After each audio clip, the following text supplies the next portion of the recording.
challenges noted in number 1 to 3. Timely delivery of drugs from the national government to the state to enable timely distribution to counties, bayams, and bomas. The national government should 12 months salary areas as it is contractable with the civil servants and all the organized forces. Improve civil servants' salary to motivate them stay on job to perform their duties to the expectation and attract new professionals and young graduates to embrace government employment opportunities. Now these are all pictures which I don't know whether it can be shown. And that one there is the picture of Momvolo hospital that is operating now. Momvolo is 75 miles away from Mondri, and when we wanted to help them, it is only by ambulance. We have to send ambulance to bring the patient from 75 miles to Mondri and then to Louis. But now, thank God, we have that distances closer to them. I think they will be happy. And because of the road problems all the time, our governor, His Excellency, also Future, you can see him in the picture, they decided from the media collections and the PTI to purchase these machines in order that we can maintain our own roads in order to deliver good service to our people. And then there is the power station in Yambio. If you go out to Yambio, you cannot fear to walk at night. The whole market is up to money what killer. It is you can go by night throughout. There is light, and even more there is water also there. Next one. This is now you can see the police station that has been actually. This is Nadia Pine, the center which has been opened in the border so that we can access. Now the DRC, they can bring goods from there. Even they can bring this oil called palm oil from there, and we can buy from them. This is now road to Nadenga Bridge. And it's big, and then now it's connecting 105 miles. As I said earlier, although there are no salaries for 12 months, but God blessed us with rain and good soil, and we have plenty of things to eat freely.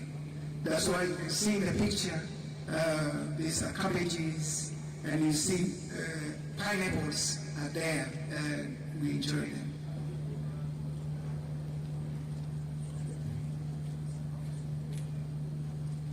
In the picture, this is the renovation of the Western Equatoria Assembly by the UNMISS Quick Impact Project.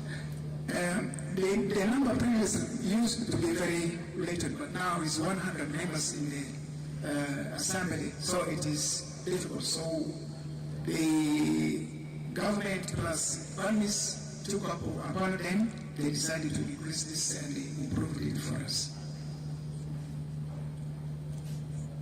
Then this is the renovation of the Nabima Primary School in Yambio, if you can see it there.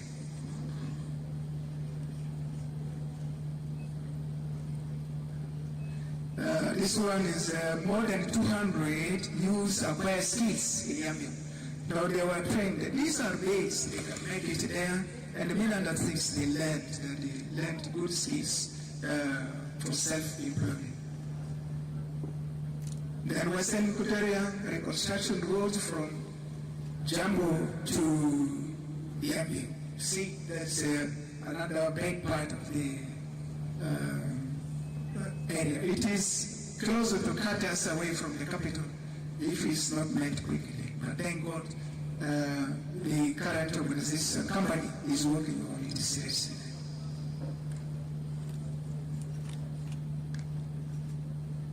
This is actually the office of the civil society that has been opened in the Yambia town there for them to exercise whatever they wanted to do. His Excellency Governor gave the state order on 21st of August for this, and I went and opened it for them officially. Now, as we said, we have graduated 800 police, and this is the time they were being graduated and deployed to the various duty stations. Now, this is a visit to Nadenga by His Excellency the Governor. Welcomed with the leaves as a red carpet, and that is traditional, his warm reception. He did that. Then, this is Yubo Bridge renovated by Annie's Quick Impact Project. So, this is all what I have. But before I leave the podium, Your Excellency, I have 4 points to mention. One, as it is also mentioned in the presentation there, and I wanted to talk about it, delay of salaries. I've never seen, since I am now today, 69 years and 7 days, I've never heard anywhere that the civil servants and the constitutional post holders are going with that salary for 12 months. What do you expect us to go? What message can we take to our people in the various states? Number two, the cattle herders. We have been repeating this many times, many years. I was reading the report of Honourable Augustino Jadala Wani, he was still the governor. He also talked about this. And today it has come our time, we are still talking about it. All this resolution, is it working or not working? Number three, insecurity in Tambra. This insecurity in Tambra, for me, we make it is between Balanda and the Zandes. Many times there was attempt to make it to solve the problem, but all the time they come back again. And finally, it was discovered that the root of this is in Juba. Because we have received later, we were supposed to have a peace conference on 22nd of October, but the letter came from Juba not to go ahead with the peace conference. If you reject the peace conference, what conference do you want to consider important? Finally, I was wondering who controls our economy. I don't know who controls it. Even the water from this river, it is being supplied to us by Ethiopians, Eritreans, and I really don't know. So this view, Your Excellency, I don't want to take much of the time. I would like to stop here. Thank you so much, and thank you, Excellency. Thank you, John.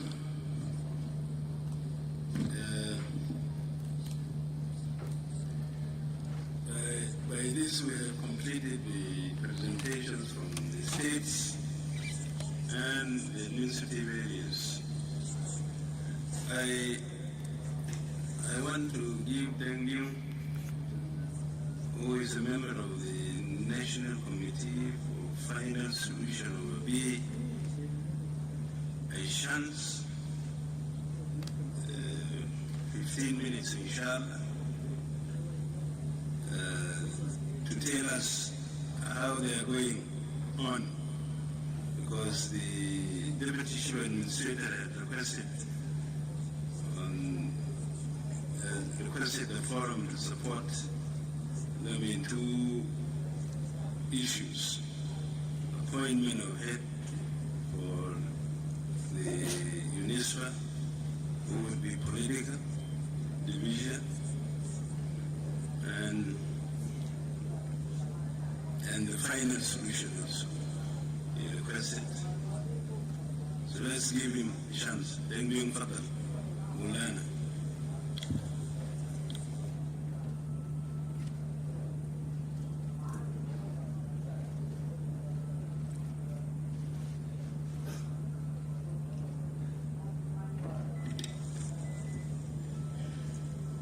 Your Excellency, the First Vice President of the Republic of South Sudan, I recognize the President of the Speaker of the Council of the States, all the national ministers, all the governors of the states and CAs of the 3 administrative areas, the rest of the presence here.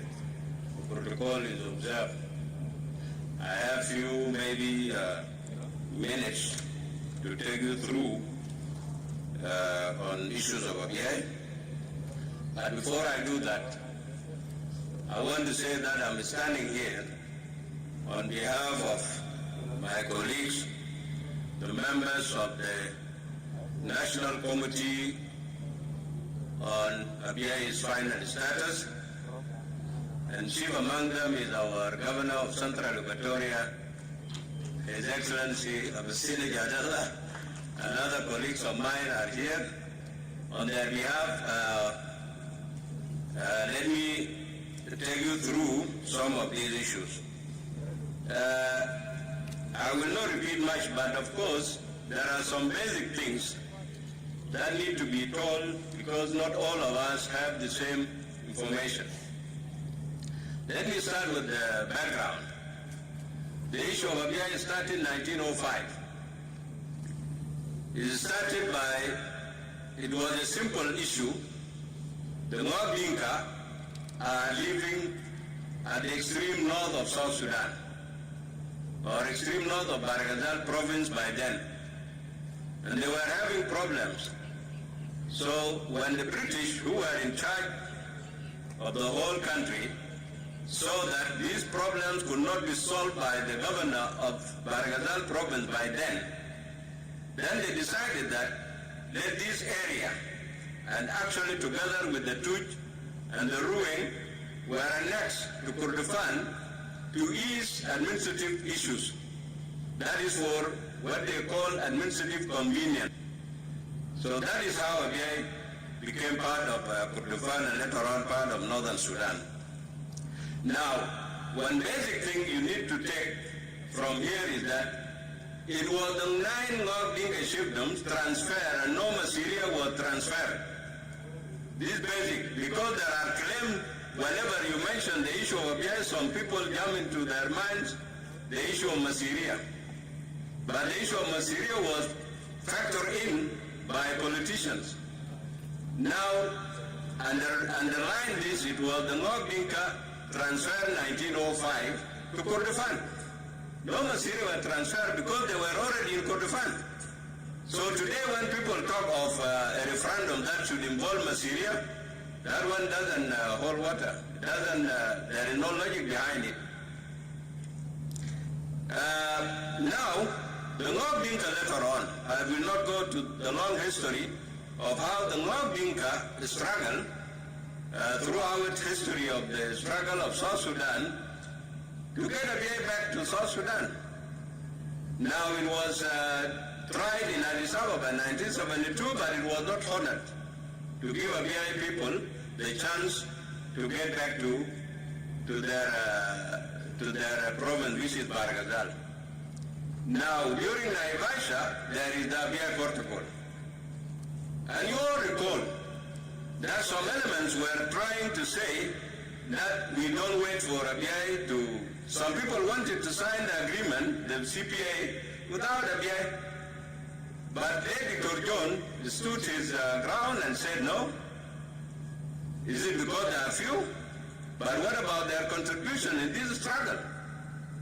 So he insisted, and that is why he said there is no peace without ABI.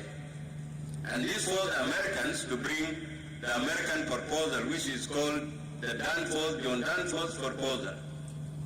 We now, later on, it became what we know today as the Biya Protocol. Okay? Now, the issue is, when we reached a Biya Protocol in 2004, then the issue of territory of the Ngok Dinka remained, because if we want to do a referendum must be done in a specified territory. So the question was, what would be the territory of the Ngok Dinka when they were transferred in 1905 to Kurdufan? That is why what is called the ABC, that is the Bay Boundary Commission, was formed as a tool to determine the boundaries of what is supposed to be the Ngok Dinka chiefdom's settlement territory. Now, when the report was presented in July 2005, former President Bashir, of course, rejected it, and they said that the experts have exceeded their mandate. Now, a roadmap was reached later on, and they invaded the BI actually in 2008. So later on, the international community and the regional bodies came in, like the AU, and then there was, the two parties agreed what was called the roadmap. That roadmap included a resort to international arbitration. And it is good, Your Excellency, you are the head of the delegation of South Sudan to The Hague. Now, The Hague made the ruling on 22nd July 2009 and gave what we call today the Abyei area, the Abyei territory. The Hague determined only that this is the settlement of the 9 Ngok Dinka chiefdoms, so it is their territory. Now we cut out some areas which were included in the ABC. And some people were trying to blame us that, oh, our areas, got lost there. But they were included, but later on when they were excluded, even the Hague did not say that they belong, like Hijri. The Hague ruling did not say that Hijri belonged to Khartoum or to Sudan. It just reverted to where it used to be. So that is what happened in so it is that area, it is just sometimes called box because of the shape. But some people say, oh, where did you bring this box? We did not bring any box. It was negotiated by South Sudan. And it is called box because of the shape it is in. That is why it is called box. But it is the territory of the 9 Ngok Dinka chiefdoms. Now, so the area is for Ngok Dinka. And that is why I'm surprised sometimes when some people again talk of the Masiria. What remained actually from the decision, what remained is for the Ngok Dinka chiefdoms to exercise a political, to do a political exercise to determine their fate. The Ngok Dinka, but not Masiria. Now Khartoum was the one insisting all along to insert Masiria that they should be part of it. And now, when 2011 came in January, Ngok Dinka were supposed to do a simultaneous referendum with South Sudan the same day. But then Khartoum used it because Khartoum also tried to use Ngok or the Abyei area to deny the independence of South Sudan. Now, the government and all the authorities in South Sudan appeal on us, the Ngok Dinka, that let us bypass this. Let us allow, let us not do this one simultaneously because Khartoum is against it. And let us have the whole country called South Sudan, and then we now, Abyei will be, the fighting will be bigger because when you have a state with sovereignty, is better than not to have a state, because Khartoum wanted to use Abyei as a scapegoat to renege from the agreement, from the CPA, from denying the South Sudanese the right to self-determination, the referendum. And that is how Noah Blinker gave in, and they allowed this one to happen, hoping that our brothers and sisters in South Sudan, after independence, will look after our case. Now the struggle still continues in the Abyei area.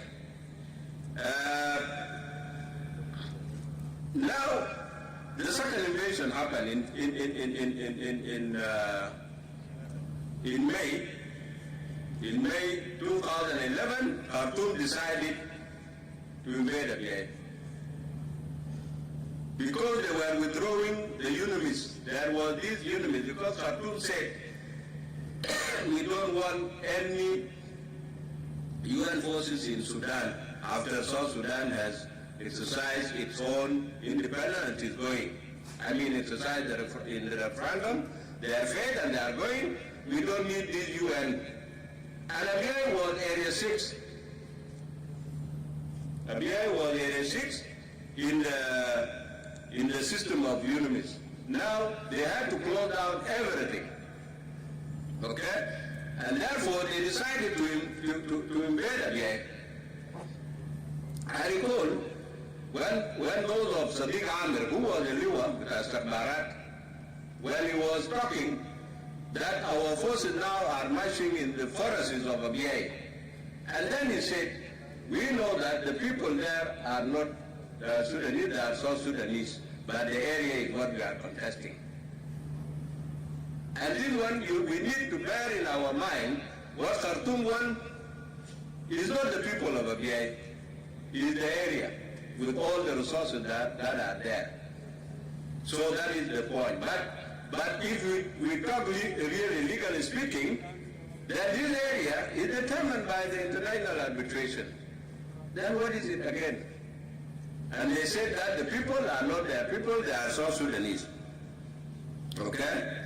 Now, after the invasion of 2011, now the international community came in again. There was the June agreement that you have been hearing about.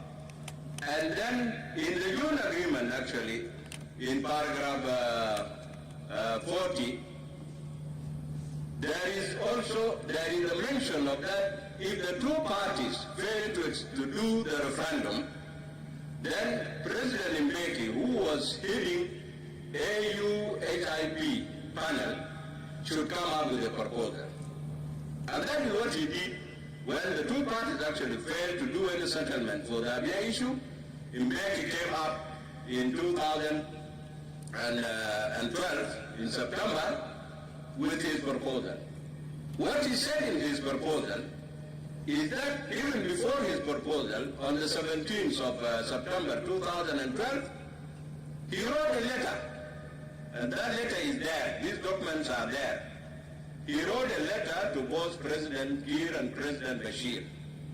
But in his letter to President Bashir, he said, Bashir, the way we have started the case of Abyei, we found out that the area is dominantly for the Dinka Ngok, the 9 Dinka Ngok chiefdoms.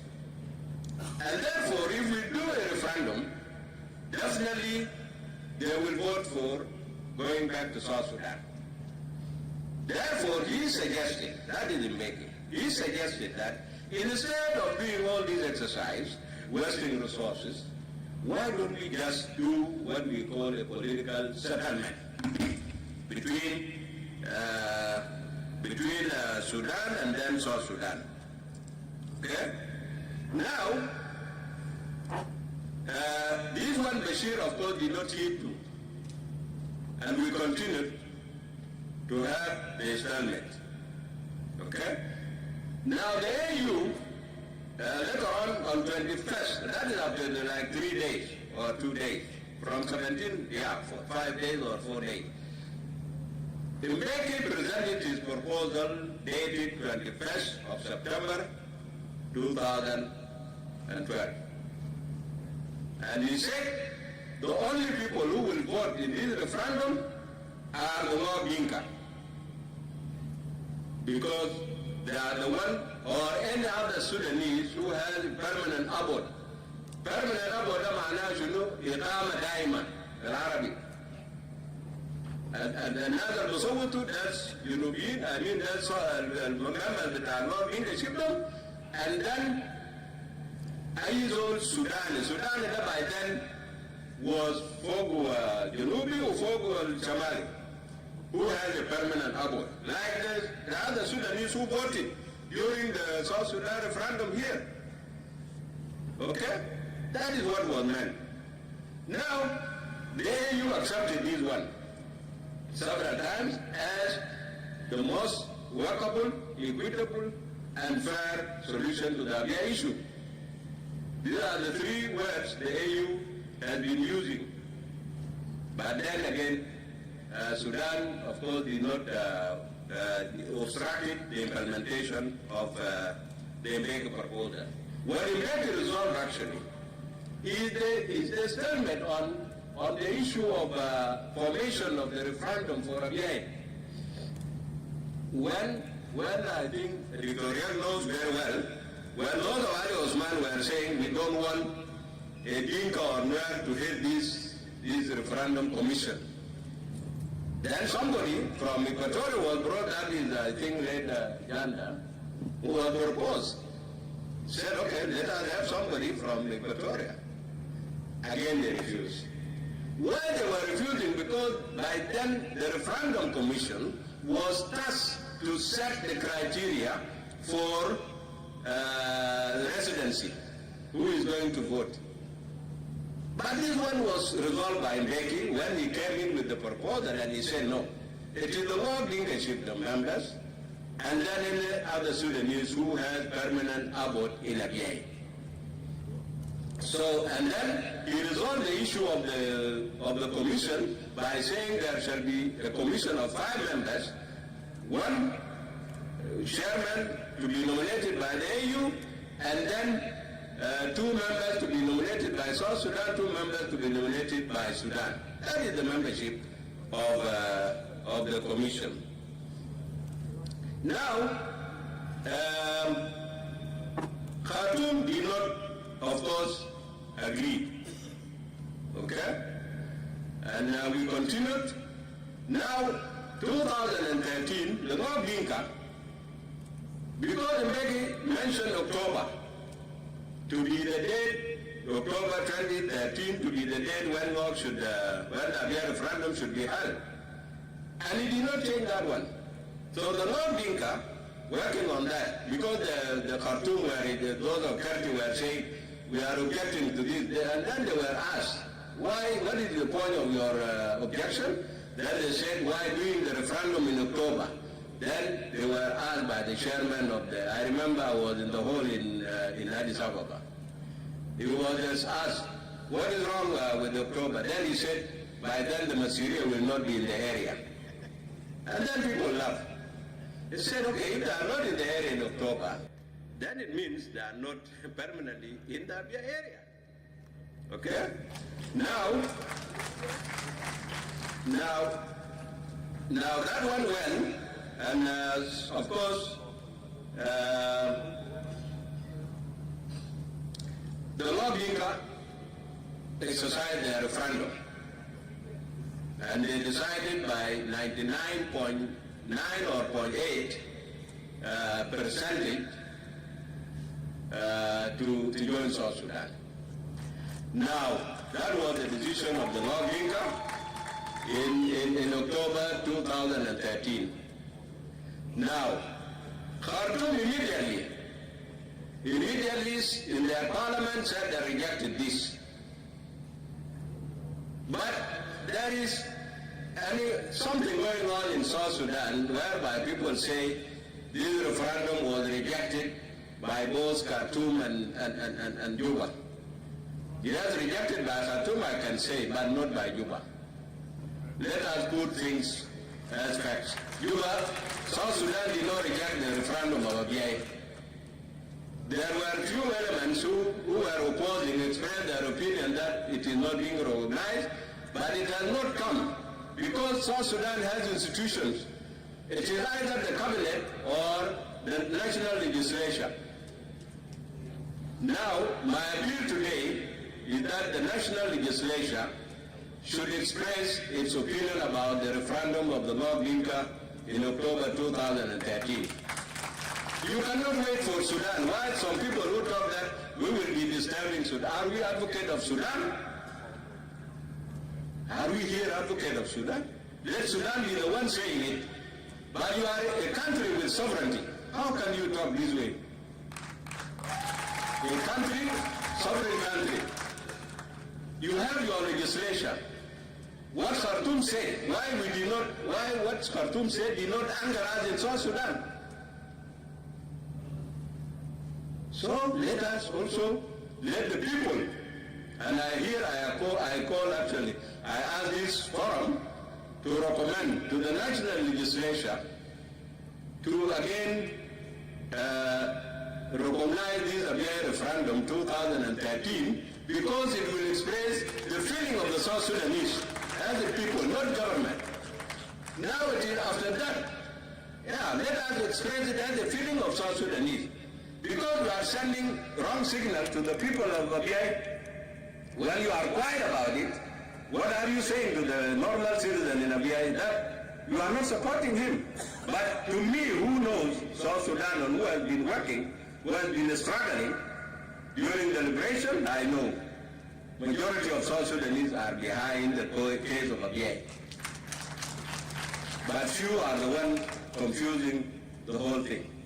So my appeal is that let this forum recommend to the national legislature, the two houses, to recognize this referendum because it is the expression of feeling of the North Dinka that they are part and parcel of South Sudan.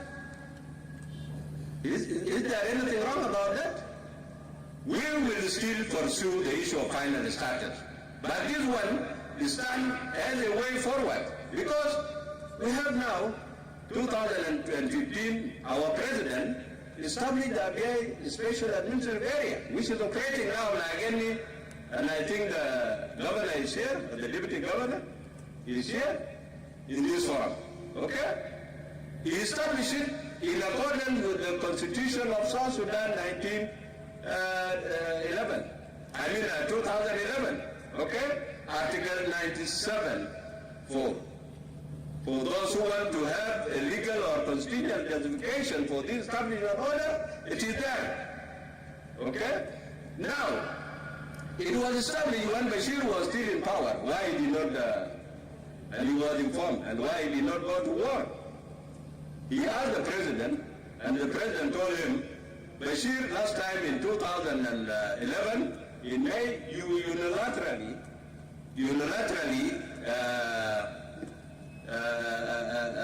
dissolved the administration, what used to be like a joint administration. Bashir unilaterally dissolved it, and now there was a vacuum. And this is what the UN was asking, that there is a vacuum in Abiy, and that the force which is there is not for administration, but it is a military force. And therefore they were looking for an administrative wing that should handle the issues of administration in the area. So our president told Bashir that I did this to fill the vacuum.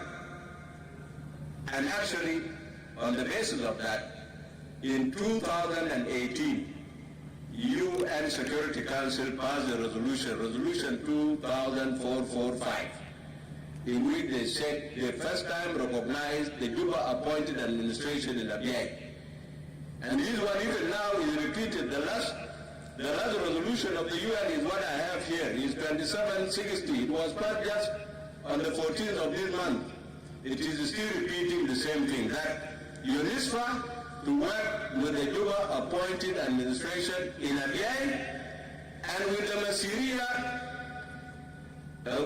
issues, to handle Masiriya issues through their administration in Al-Mujlid.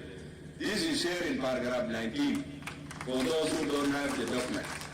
Okay? That is the UN Security Council. So there is a recognition to the Abiy issue.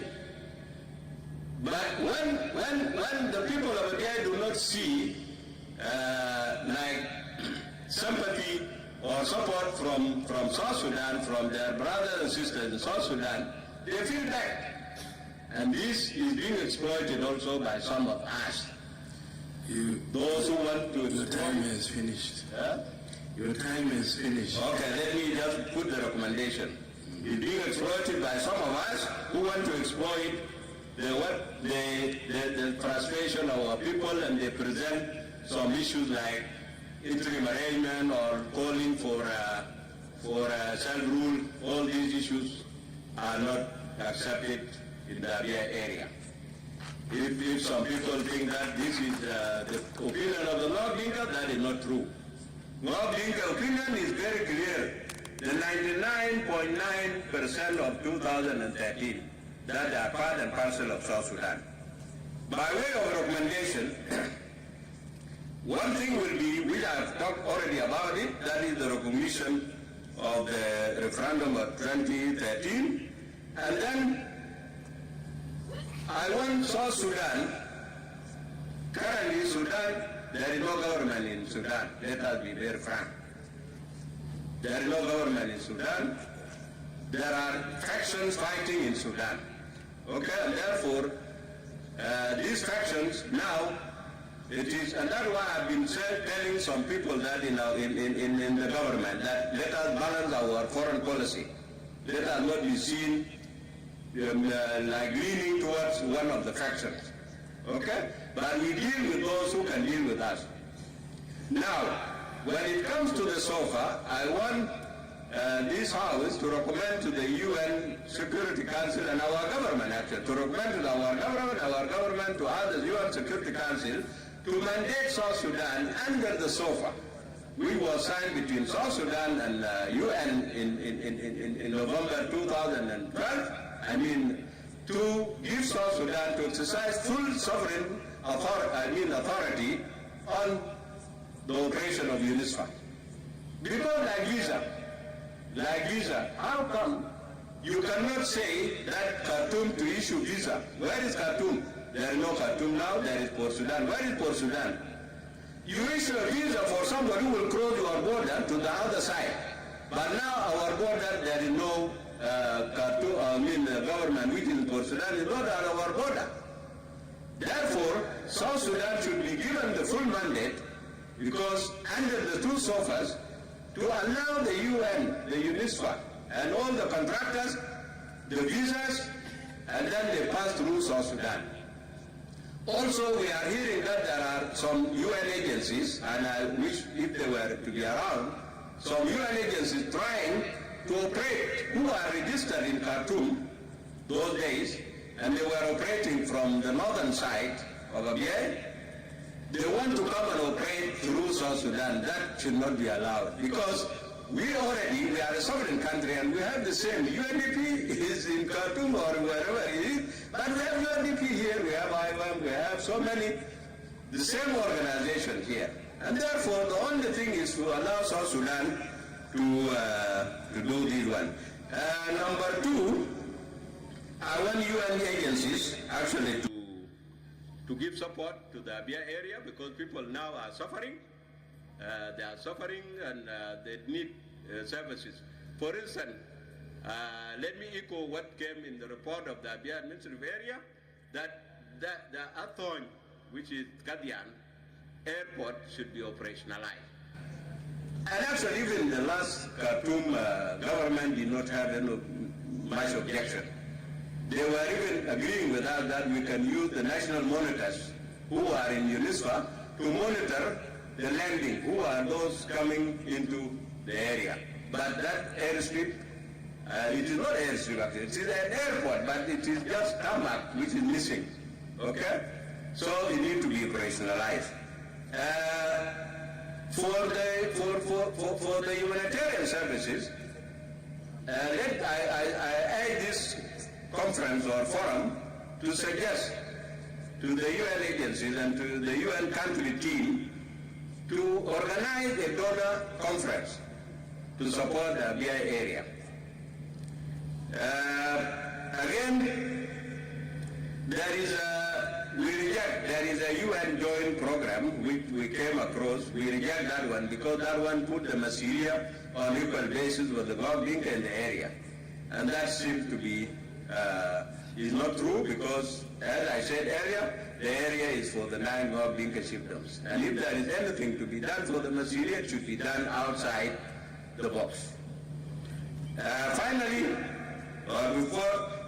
South Sudan, this forum also to urge the government to double efforts to engage the AU, the UN, to get settlement to the final status of the Abia area.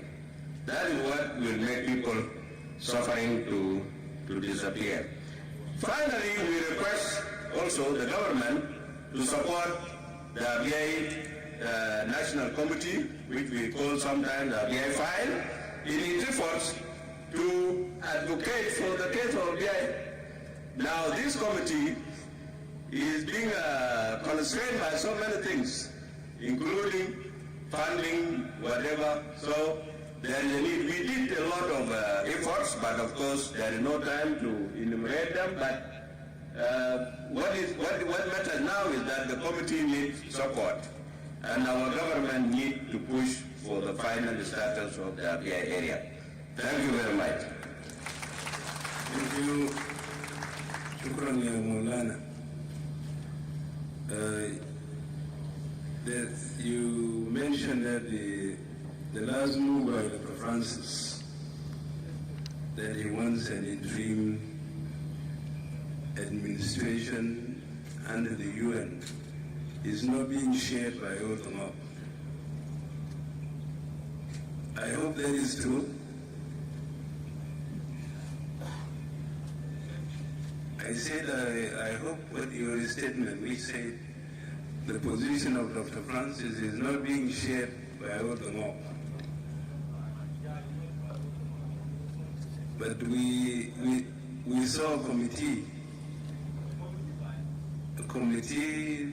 with young guys, highly educated, advocating for the same position. Okay, if I tell you this committee you are seeing is a body, is an NGO, or I don't know how to call it. When they went to the Abia area advocating for this proposal from Dr. Francis, they were, the administration, and I think the deputy CA is here, wrote to them, and the document is there, wrote to them that your activities cannot be allowed because it is either you are an NGO registered in South Sudan, which you are not an NGO, or you are a political party, and also they are not a political party. But despite that, they went ahead and then they confused. To me, this is a distraction to the course of action we are taking to get to the final status. No more. How can we unite, how can we say this is the unified position of the Ngok? Like the Ngok were unified on self-determination, on the referendum. Correct. On the 99 is the certificate. And so I don't see why we should go and hunt around the bush. And the 99 is the voice of the Ngok, and it is recognized. Abia has a legislative assembly. Correct. Why doesn't Abia ask the legislative assembly to recognize the referendum? To do it this way, the time when the referendum was done, Abia by then did not have legislative assembly. Because the establishment order was not done by then. I mean now. Okay, now it could be a suggestion also that it should come from the Abia Legislative Assembly by way of a recommendation to the national legislature that this is our position and therefore we request you to endorse it.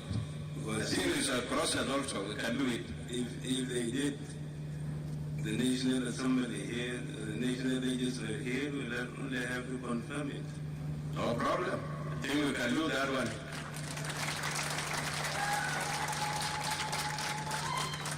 Okay. Now, let's, now I want to open the floor to yesterday's discussion and now.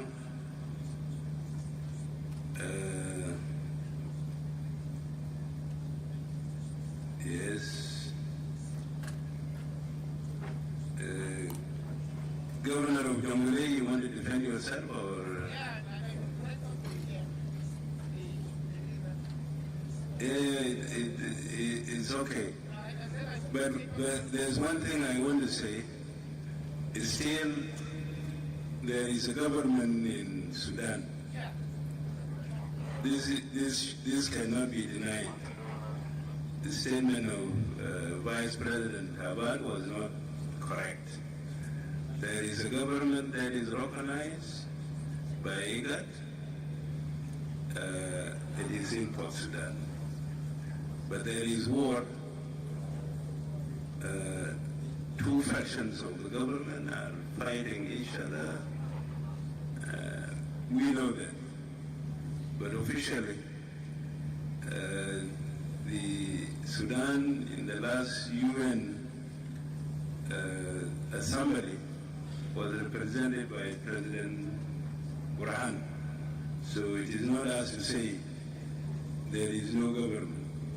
And that it should not also be the basis on which, if we are going to recognize the October 2013 referendum of Abiy, it will not be because there is no government in Sudan. There is a government in Sudan. That should be corrected in it.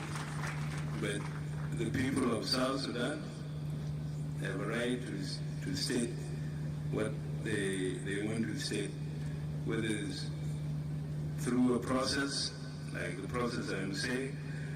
Since Abiy has an administration recognized, it's not the executive alone, it is also the legislature. The legislature can sit and they deliberate on how they go about it, and particularly the recognition of what was done before they were established. And then we kick off matters. Now, Minister of Interior, because they requested, by the way, in some of the presentation, they requested a police force, because in Abiy there is no police, and the UNISPA does not provide policing among the population. They are only good that they're administering themselves without police. Yes, go ahead. Thank you, Your Excellency, and let me recognize everyone this morning. I'm going to be very brief. First, I want to really recognize and commend the governors and the chief administrators for their presentations. These presentations, there have been a number of good steps. There is progress. There are serious challenges, but there is progress. And if we were to put these reports together as one report, you would see that there have been significant efforts at the state level and also from the national level to at least address some of the resolutions of last year's Governors Forum or the 7th Governors Forum. So this needs to be recognized. Number two, I also want to say something as I felt that actually contributed to the difficulty in implementation of some of the activities. Because if we notice, there is the issue of funding and resources. But then we do these governance forums, we do it in November. We have already passed the budget. So whatever resolutions that are passed here, maybe some of them will enter next year's budget next July. So I think that also presents a challenge, because if we are coming up with the resolutions and we have already made the budget, it becomes difficult and challenging to play about with the resources and see how that the resolution can be implemented and resourced. And with this, I want to come to the issue of, there was a comment yesterday. The question came because of salaries. All the governors expressed real serious concerns about the salaries. We're expressing the same at this level. But then that prompted the first deputy speaker to make a comment on the budget performance of last year. And here, as one of the agencies, the spending agencies, I felt that I needed to say something about that. Because the statement said that many of the government institutions, including some of the states, have overspent. My institution is one of the institutions that have been named as institutions that have overspent. I explained this in Parliament, and I'm going to explain this again. And it's good my colleague, the Minister of Finance, is here.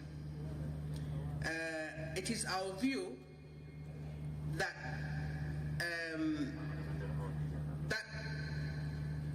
the report that came from Finance does not really reflect the budget performance.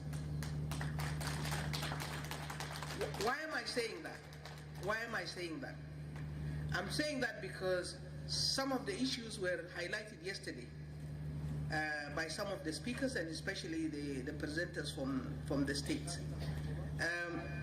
Let me just talk about my institutions. Our budget consisted of Chapter 1 and the use of goods services. Capital, very limited. We're struggling. We have been struggling. We have Chapter 1 have not been realized for almost the whole year. So whatever received is by way of arrears. So if Chapter 1 has not performed, where does the overspending come from?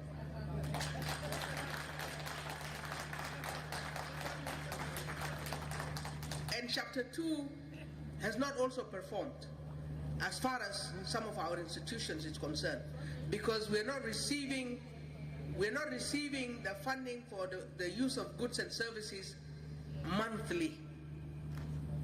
Not only that, what we receive is a fraction, maybe 2/3 of what is budgeted for, sometimes less. So this is a real question. My explanation has been that there are two things that might have affected and reflected the overspending. And this would be probably the inflation and the performance of our currency against the hard currency. That probably might have had an impact and give the impression of overspending. This is one. I'm just escalating. The minister is here. He will help us. The second would be that the increment, the salary increment of last year might have not been reflected, and that is also affected by the inflation and so on, and the performance of our currency. So this, for me, would be the explanation, because I don't believe that the Ministry of Finance would just come up with the data without any basis. There must be basis as to why they came up with that data. But that impression really does not reflect, because here, from all your challenges that you've raised as governors, the issue of responding as law enforcement agencies has been challenging because of inadequate resources and so on. and so forth. And the list is long, and I don't want to dwell on it, but I just want to really highlight that, that I don't feel that people need to go out from here with the impression that this overspending is basically not adhering to budget discipline from some of us, these institutions. So this is one thing. There was a question on the PIT. I'm not going to talk about the rest of the PIT, but the one that concerns the law enforcement. I think it was resolved last year here that they should continue to use it for them to respond to security situations. And this continued to be the situation with us in the interior. So any PAT, personal income tax, that comes from the police is not sent to the center. Prisons is not sent to the center. They are to remain as it was resolved here. I'm not going to speak about the rest because, like I said, the Minister of Finance is here, and so on.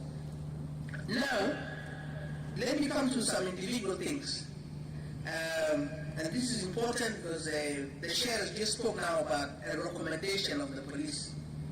And I want to really comment specifically the recommendations that came from the governor of Warab State. And he talked about livestock police. We can discuss this idea. Remember, I said that there is going to be a conference starting on Tuesday in which we are all going to participate. And in this conference, there are proposals to do with how to address this. And one of the proposals is to do with something that, as we mentioned, maybe the community police. Then we can elaborate on it and see how this is going to function at the local level. And so on. There are many experiences that we can learn from the experience of Sudan. They have a community police that moves with the nomads. And these police move with the nomads. They are actually from among the nomads themselves. And whenever they come to enter our borders, they leave their weapons and whatever else, and they just enter South Sudan without those weapons. So this is to do with that specific recommendation yesterday, and it's something that we can explore in the security reform, in the security sector reforms conference. Now, the extension of the R-ARCSS gives us an opportunity. In the reports of the governors, we've seen a lot of activities, but there was one or two reports where there's a lot of highlights on the visits.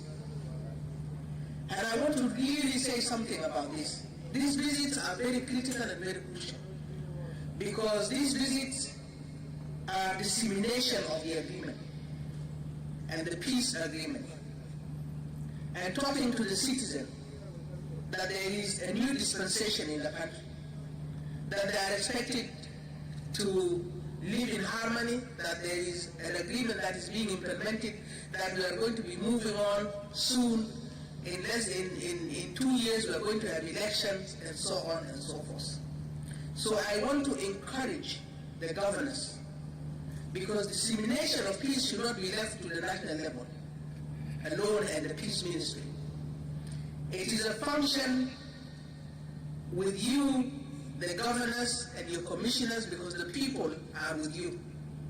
The majority of the people are with you. So even if we come and we visit, we may stay in the capital, we may see 2 counties, but we may not traverse all the counties. So please do an allocation and emphasis on those visits, but let them be focused seriously on really enhancing peace, and also you can work very closely with some of the national institutions, like the constitution-making institutions, like the election institutions, like for you to disseminate some of the things that they have as well. And this is very, very critical because funding is very scarce. We have so little, but we have so much to do. We have so little to do what we need to do with. And that way we would help ourselves. I believe it is an achievement and it should be recognized as such. Now I want to really come in on the issue of law enforcement and criminal activities that are cross borders, cross state borders. I want to suggest to the governors that maybe you need to think differently in how you deal with this. I think partnership between neighboring states in this is critical. You really need to partner together and you need to come up with strategies together. For example, there is nothing preventing Central Equatoria, Jonglei State, Eastern Equatoria to sit together, develop a strategy on how to deal with these phenomena. The phenomena that are happening on national highways, affecting the citizens of these states. A common approach is very important. Same, unity, Ruwen, Warab, Lake States. There's nothing preventing them to create a union for them to deal with these difficult security issues. Instead of us coming here and each governor is defending his own state or his own administrative area, it's not going to work. It's not going to work like that. Time up. Thank you. I'll just conclude. Conclude with the BA police. Yes. Yes. The other day I made a statement about the issue of the police in Abyei. And we're having discussions and so on. But also, Your Excellency, the understanding that is there, the agreement that are there, and it's good that we have the team here, the Abyei committee, also restrains us a little, because what we have there is not called the police. But that does not prevent us to work on something, and we've been discussing with the Commissioner. So we'll continue this, and I think it's best we do it not to discuss it in this forum, but we'll come up with what we need to do together. But already the Commissioner of the Police came with a proposal, and we are engaging and we are discussing that proposal. Is T-by, is it dissolved? Because there was a police that was deployed in Abyei, predominantly from the Abyei. They are there, and these are the people. They are there, Your Excellency. Who turned their names to be T-by. Yeah, they are there, and this is what we want to actually determine, and how we can professionally organize. How we can professionally organize them. We have had some very serious incidences in the last few weeks in Abyei. People were attacked, or actually cells were attacked, and we have also people belonging to us in the organized forces made their fate and so on. So we are taking the thing very, very, very serious, and we will see. So the Kiir is still there. It is still there. But has it become a militia, or is it a police? Can I refrain from answering that in this forum?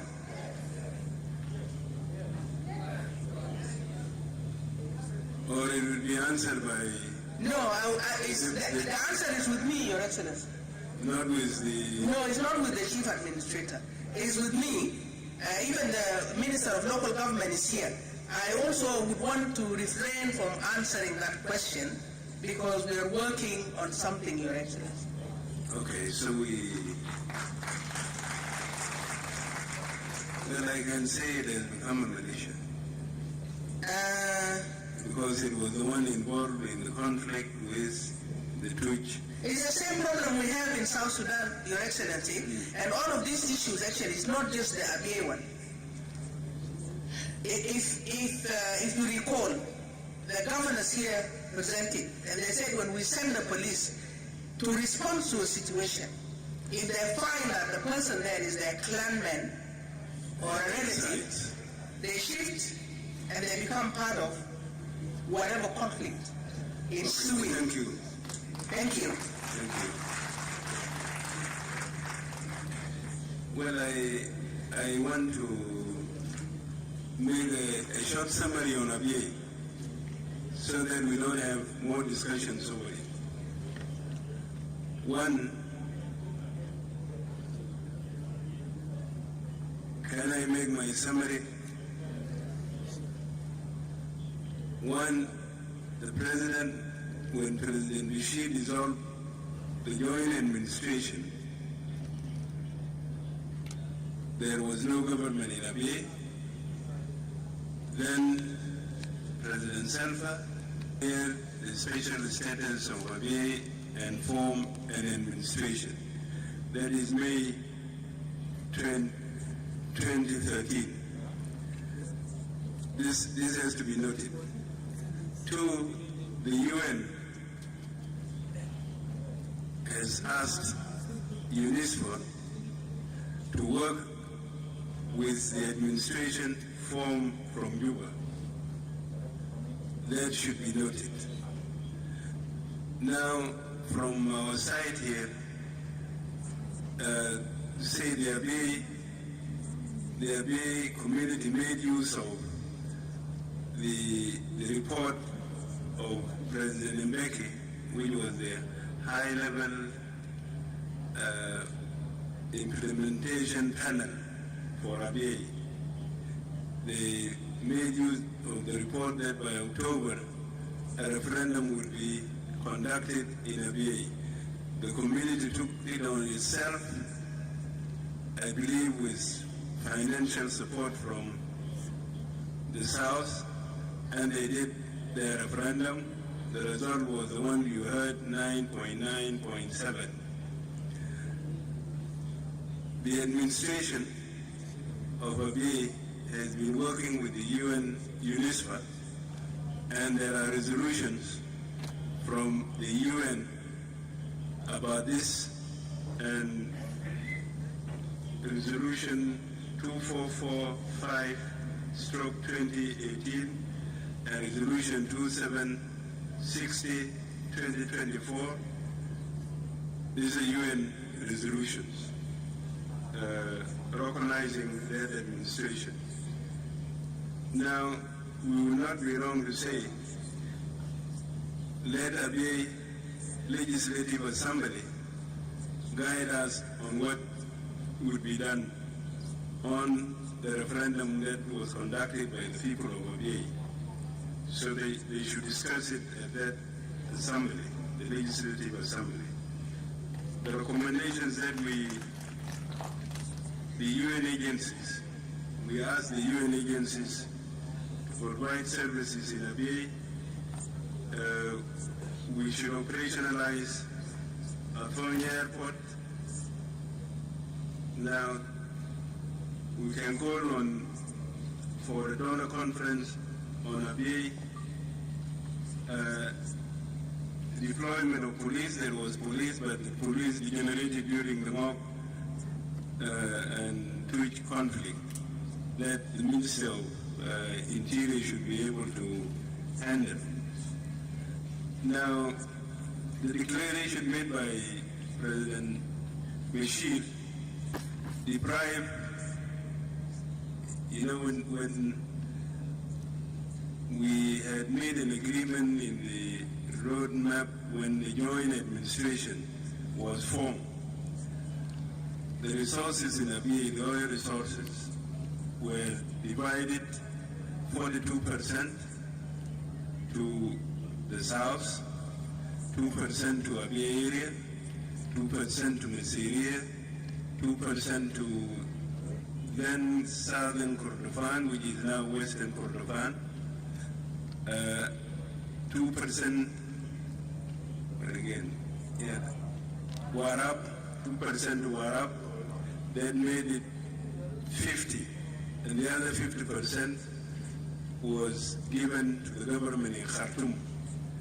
But since the dissolution of the joint administration, Khartoum, up to the time they went to war, took all the resources 100%. I'm aware that there was negotiations between the current government before the war that we would want our share since the dissolution of the joint Abiy administration. Believe that they accepted, but then they went to war. So that is the status of Abiy, as far as I know. Well, we have Minister of Finance, we have the chair of the NCRC, I hope present, the chair of the NCRC present.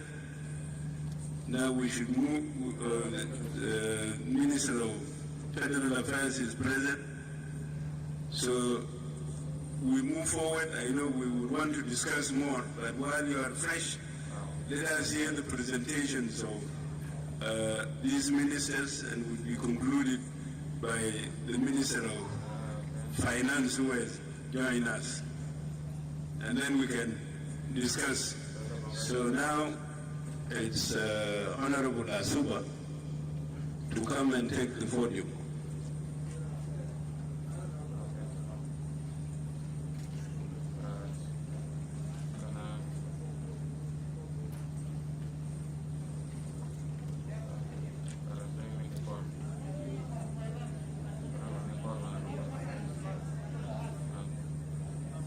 Wait.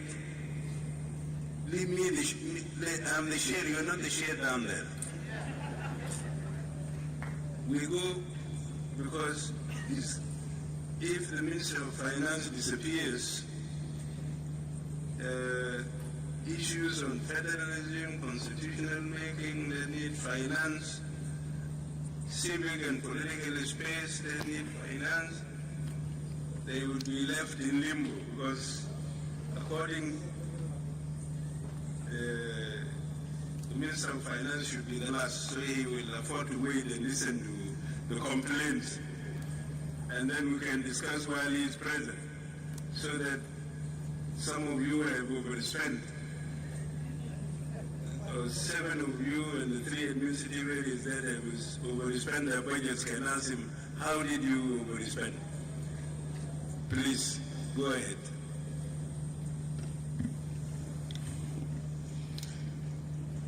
Your Excellency Dr. Riek Machar, the first Vice President of the Republic, General Taban Deng, Your Excellency the Vice President, Right Honorable the Speaker of the Council of State, Deng Akol, my dear colleagues, the Honorable Ministers of the National Government, Your Excellencies, the Governors and administrators, and your entire cabinet, our representatives from the international community, the UN, the AU, RGMAC, IGAD, and all diplomatic corps, distinguished guests, ladies and gentlemen, This is a presentation by the Minister of Federal Affairs, and on this 8th Governors Forum. We are requested as a ministry to give key aspects on federalism with regards to South Sudan constitutional making process. To begin with, Your Excellency, I think there's the first day I came here, there was a problem with the presentation. We had a PDF, a presentation which was supposed to be online, but then later we realized that the projections were not there, so we changed the presentation, and then yesterday I was told, no, we need to go back to change. So I think this change, I don't know whether you got the paper. We Yes. now have you can put up your slides. Yes, exactly. Now we have the slides. We actually changed it last night and all that. And if there are typos and all that, you need to take to excuse us for that. These changes. First, as the Minister of Federal Affairs, we have a vision of the Minister of Federal Affairs, which is a united, democratic, peaceful and prosperous South Sudan built on a realized through a federal system of governance. And we have a mission. Our mission is establishment of a federal system of governance in South Sudan through its enshrinement in the Constitution, and to ensure that once enshrined, appropriate legal, organizational and institutional mechanisms are introduced, that the essential capacities exist at all levels, and that in a management and accountability framework for federalism is established and maintained on an ongoing basis. We have our mandate that says that the Ministry of Federal Affairs is mandated to initiate and ensure establishment of a federal system of government as demanded by the people of South Sudan. Your Excellency, I wanted to highlight the existing legal framework under the Transitional Constitution 2011 as amended. The current government that we are in is governed under a decentralized system of government. There is sometimes some confusion where people think we are right now, because the Minister of Federal Affairs is established, so people think we are a federal government. No, we are not a federal government. We are actually a decentralized system of government. So the current transitional constitution as amended provides for a decentralization of government with more devolution of powers to the lower levels of government, that is at the state and the counties. And these are some characteristics which I wanted to highlight. Number one, there are 3 levels of government with the 3 tiers at the local government. Number 2, there exists a bicameral legislature where we have the Transitional National Legislative Assembly and the Council of State. Number 3, there are 10 states. Each state has its own executive and a state legislative assembly, but no judiciary. Instead, we have a highly centralized judicial system. Number 3, there is a Bill of Rights in that constitution. Number 5, the political, administrative, and economic powers remains highly centralized and too concentrated in the national government.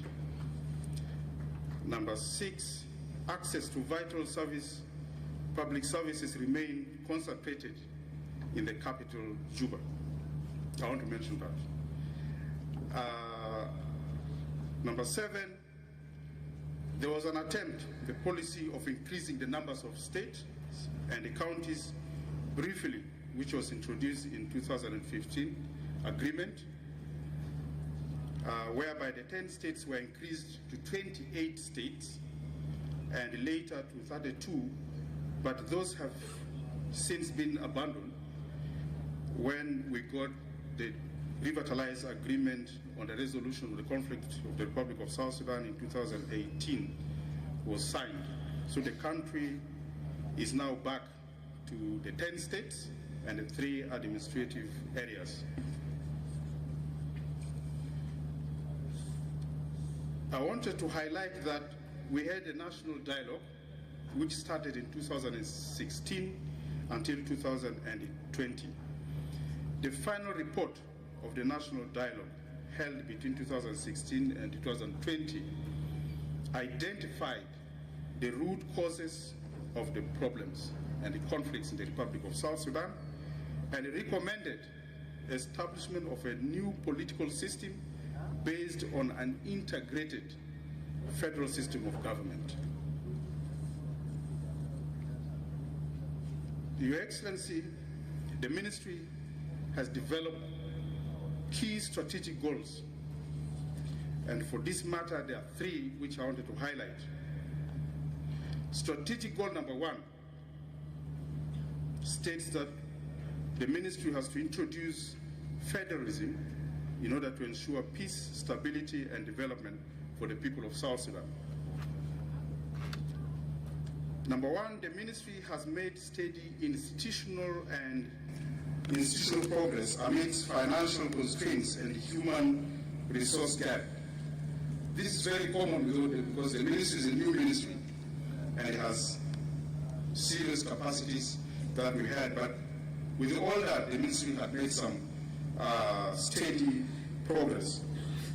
The key milestones that the Ministry has established include our continuous sensitization of the people of South Sudan and then embarking on comprehensive and comparative studies on federal and devolved governance system with the countries that have experience and govern under the federal system of government. Number 2, the purpose why we felt it is important to implement the federal system in the Republic of South Sudan are as follows. Number 1, it is to ensure a lasting peace and stability in the country. It is to ensure unity in diversity. Is number 3, establishment of good governance system. And when we're talking about good governance system, there are, number 1, the most important thing in good governance is legitimacy. How do you get to power? How do you represent the people? So that element of legitimacy is what justifies good governance. Number 2, there's respect for the rule of law, respect of fundamental human rights.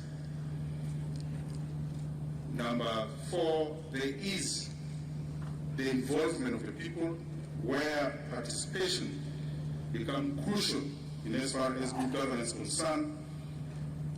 Finally, the element of transparency and accountability in the use of public resources is key in as far as the federal system and good governance is concerned.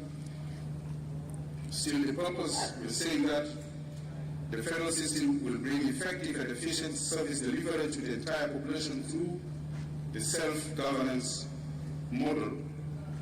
Number 5, equitable resource redistribution and development. Number 6, we have in this system a people-centered democracy. Final, number 6, we have the promotion of cooperation and the coordination between levels of government and as well as the institutions among themselves.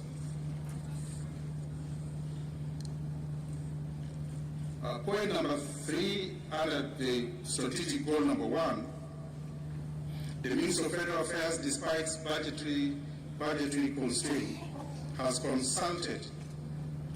conducted the consultative workshops with the people of South Sudan in between December 2019 to 2020. In these workshops, we actually picked 3 main towns, which is Toit, Wau, and Malaka. And we have generated a lot of reports and also shared the views of the people in these 3 towns. But then the towns actually signifies the 3 regions. So we are able to value the contributions that we get from these 3 areas. In 2020, when I came in, we instituted an assessment which was conducted in the 10 states and the 3 administrative areas by an academic staff from the University of Juba. And from the report that was generated, there were reservations that were highly underlined and was brought to the attention of the ministry as we prepare the country from the current decentralization system to a federal system. One of the reservations that were brought was, number 1, that there is some fear from the public, from some groups, that says there will be inequality due to an even distribution of resources. Number 2, there is also a fear that once you go federal, and then there will be a disintegration of South Sudan.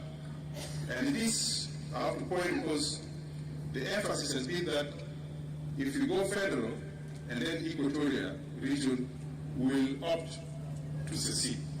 So there isn't the fear of the people, so it's important to highlight that. Number 3,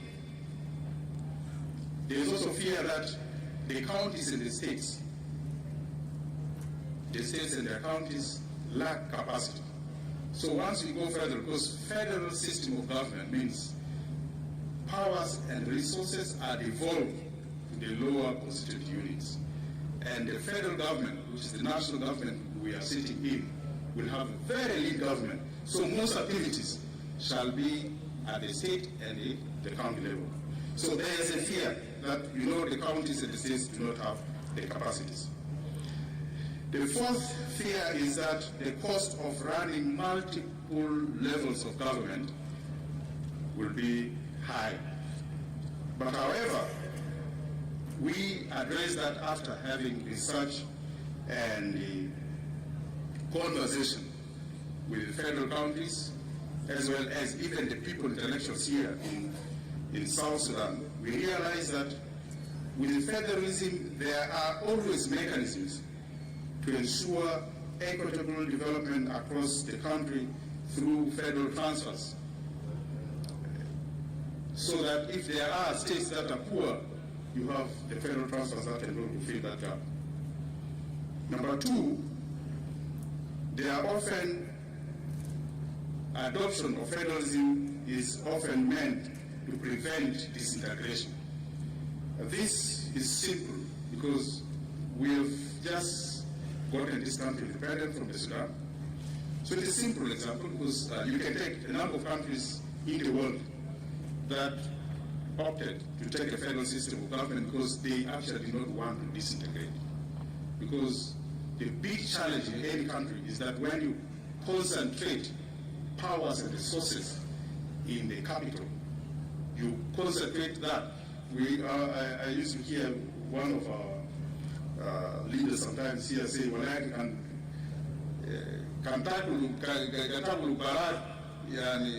do you think that we're going just to remain like that? No.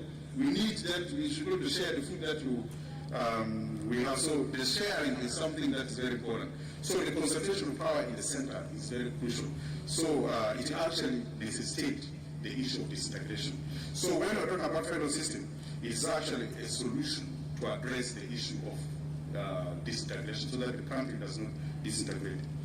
The issue of capacity is an ongoing human and institutional activity which even centralized government or unitary governments or even decentralized government right now we are in are actually facing these challenges. But it's very common. So it is something that's an ongoing, so it should not be associated with the future of federalism. Number 5, in federal system of government, each level maintains its own sources of revenue, and which is supplemented by the transfers from the federal government. The fourth point under this is that this calls for sensitization of the people, because when we see these kind of reservations, the ministry realize that it is important to sensitize the people of South Sudan at the grassroots level, as well as conducting comprehensive and comparative studies on federal countries so that we can go to educate the people to understand what is going to happen. We wanted to thank the UNDP for having helped the ministry to develop a federal policy, which was approved already by the cabinet and then also the parliament, and with the strategic plan of the ministry, which gives actually the direction for the ministry on the basis of the 24 months extension since last year, and is actually helping the ministry in terms of giving guidance on the issues related to federalism. Strategic goal number 2 is develop consensus on the establishment of the federal system, the federal model among the people of South Sudan. Federalism should be understood as a system that provides increased political, administrative, and financial autonomy to the states and local government, together with a strong sense of accountability. The federal constitution shall be based on the following principles: democratic accountability, number 2, unity in diversity, cooperative federal system, the principle of subsidiarity and complementarity. From 2021, the ministry conducted a series of trainings targeting journalists, traditional leaders, youth, and women groups, and numerous trainings and workshops, as well as research were conducted by academic officials that were on key issues of federalism. We also had conferences on the interim constitution and the symposiums, including devolution and nation building in post-conflict South Sudan, which was supported by the United Nations Development Program, UNIMIS, the Swiss Embassy, an organization called IDEA, Addis Ababa University. All these were conducted here in Juba, and the others in some of the states. Besides numerous training and sensitization workshops and symposiums, staff capacity development programs, the ministry has also conducted consultative and sensitization workshops in 3 states, that is Western Equatoria, Northern Baragazal, and Unity State. Hopefully next week, the Ministry of Federal Affairs is organizing to conduct the same in Warab State. So we are right now organizing that. Strategic goal number 3, constitutionalizing the federal system by the end of the transition period. Number 1, the revitalized agreement states that the permanent constitution-making process shall be based on the principles of supremacy of the people of South Sudan.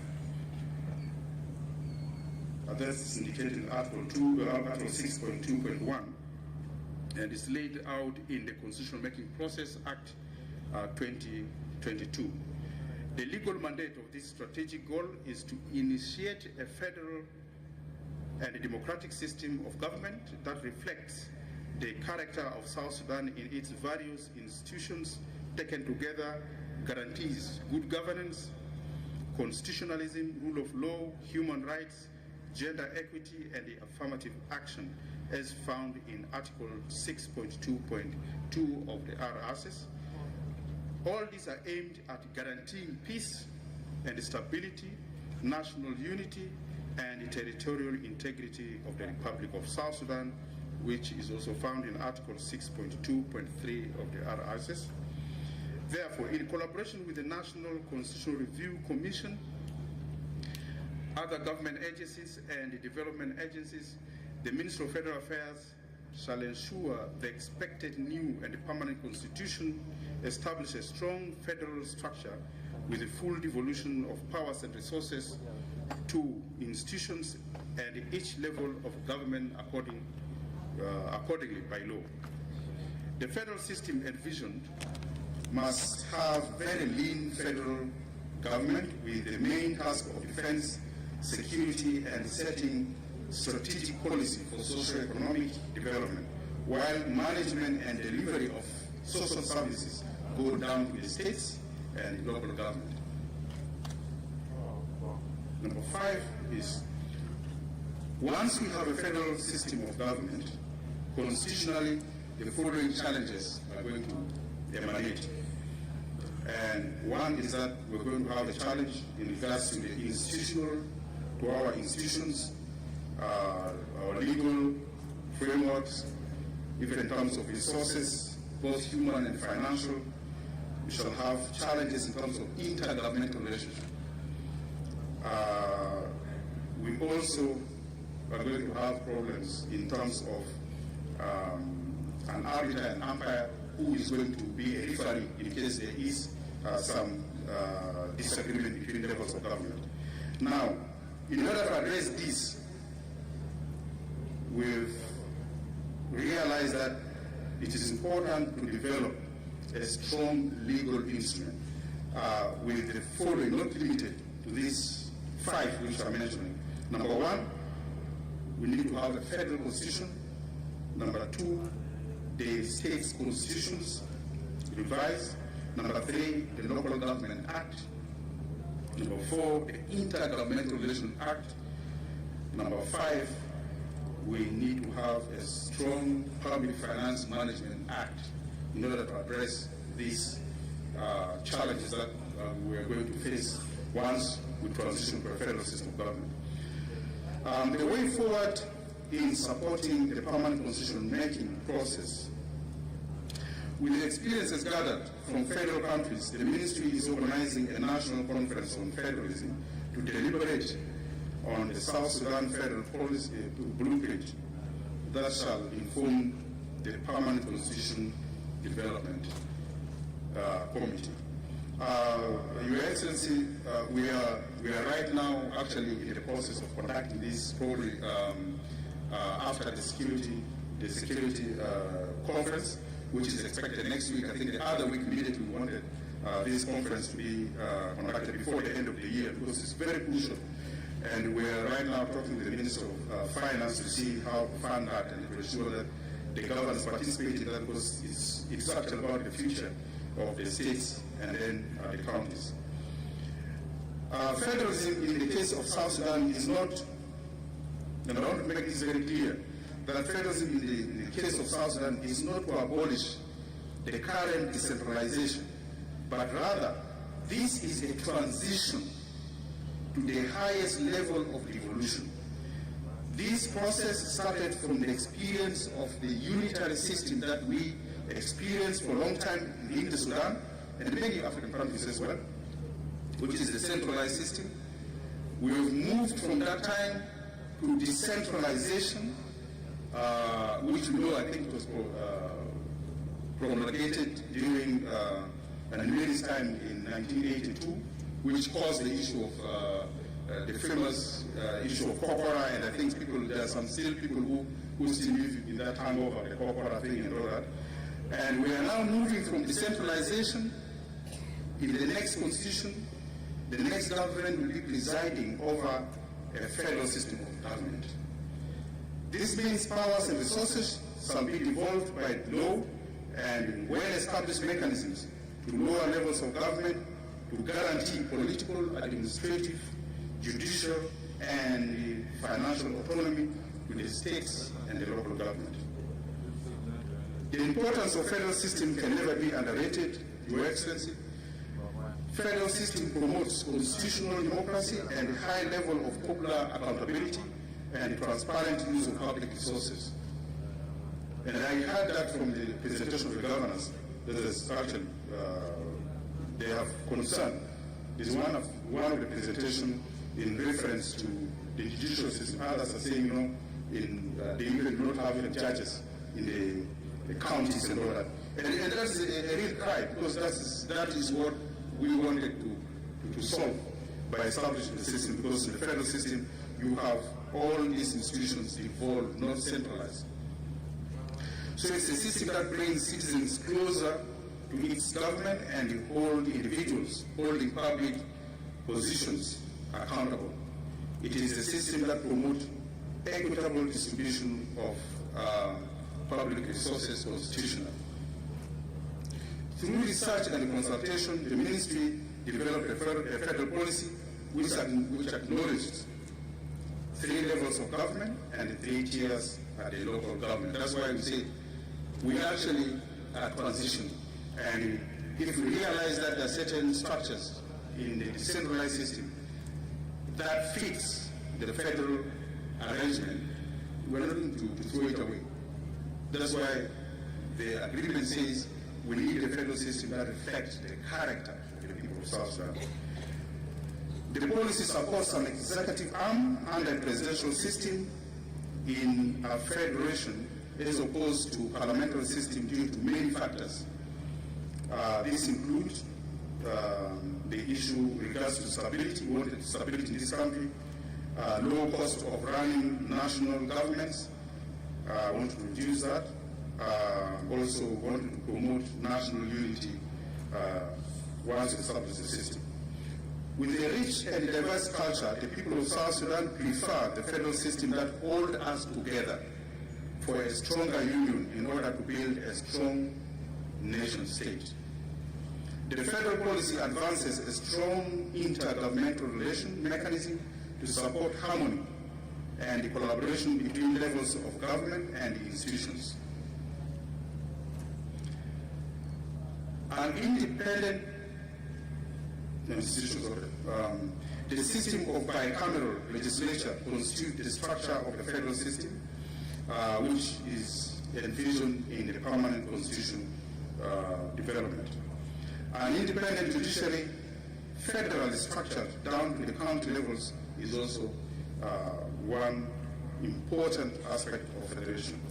Establishment of the capital territory by law, where the capital of the federal shall be situated in Ramshell, is crucial. We've been talking about that several times, but I think it is the right time that as we are concluding the implementation of the revitalized agreement, this issue of the capital territory must be put in the agenda, because it's very crucial and very important for the people of South Sudan. It addresses very many issues with regards to the issue of the capital city. I wanted to highlight the most important aspect here in regards to fiscal federalism, because that is the essence of why people actually question the federal system of government. The Constitution in its federal structure is expected to guide on how the natural resources can be divided and the issues, and also in reference to the issues of ownership.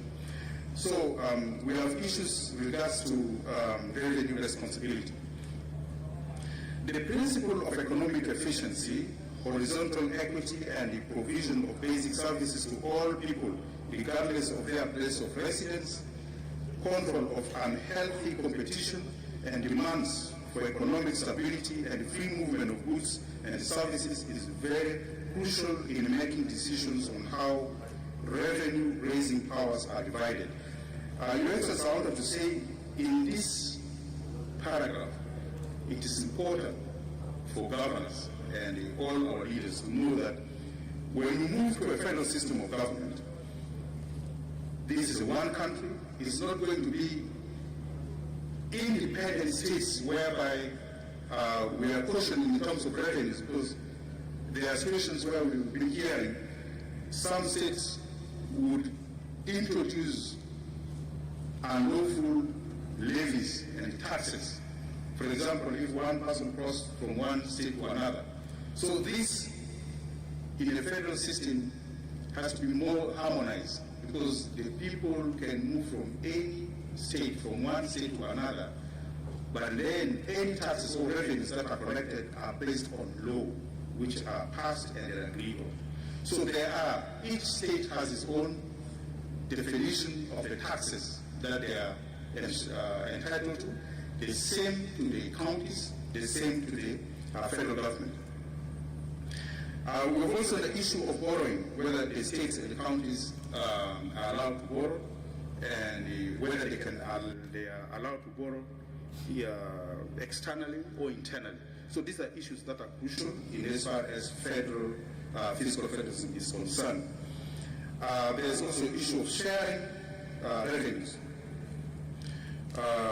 What shares of the federal revenues shall be distributed to the states and through to the county level. So these are areas that are crucial as far as fiscal federalism is concerned.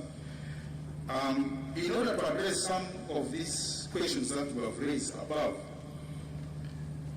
the Ministry of Federal Affairs came up with key commissions and authorities which are not limited to others, but these are key in as far as the fiscal federalism, the issue of nationality, and the rest are concerned. One, there is need to have a fiscal commission, whether you can reframe it and all that, but a fiscal commission, this is important. It is important that the Constitution establish independent fiscal commission to recommend redistribution formula for the political organs so that we don't politicize any distribution of resources. The Commission can contribute to reducing the politicization of the distribution arrangement, in addition to ensuring expert involvement. So the Commission should benefit from well-researched advices from the institutions and also recommendations so that they can be able to guide the political organs. Number two, the South Sudan Revenue Authority. South Sudan Revenue Authority constitutional mandate is in charge of all government revenue collection. On the same note, it is important that the South Sudan Revenue Authority is empowered to execute its constitutional mandate within its decentralized structure from the national to the federal and the state level and also to the county levels of government. Number three, recommendation is a federal character commission. In order to respect our diversity, this institution should be responsible to ensuring that distribution of political posts, civil service employment, and other resources, including socio-economic infrastructures, are fairly and equitably distributed among various federating constituencies. Number fourth recommendation is a Federal Judicial Service Commission, which of course we have it. This is just highlighting that it is important in giving, because this institution is important in giving advices on judicial appointments, such as the Chief Justice, Justice of the Supreme Court, or President of the Court of Appeal, and so forth. It is important that its main purpose is to ensure the independency of the judiciary from the executive. I wanted to highlight the most important point here with regards to the levels of government and its operation. The best federal practices in this case is that the federal level deals with policy development and monitoring. That's very key. If we have institutions that are found at the federal government and the state as well as at the county level, it's important to know that the national government or the federal government deals with policy development and monitoring, while adoption of these policies are the constitutional mandate of the states, as well as the implementation is reserved to the lower levels of government. This is the division of powers that we're talking about. Because when you have a school, it's not the national government that comes and builds the school. The school is built where? In the counties. So the federal government will have a specific responsibility and mandate to develop a policy, the education policy we wanted to see in the whole country. Now, each state should be able to adapt that policy to its respective nature of the state, and is implemented at the county level.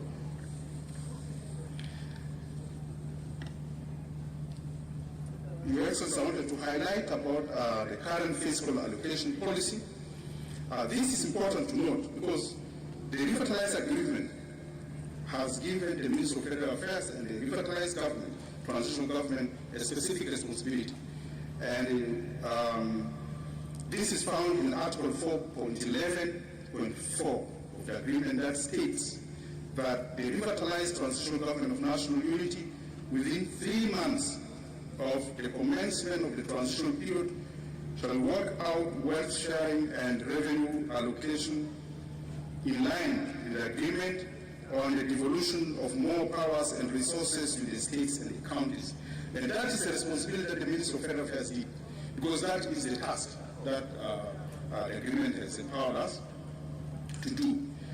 And for this reason, the Ministry of Federal Affairs developed a federal policy, and you can see that the approved federal policy on fiscal federalism acknowledges that all the levels of government have independent sources of revenue.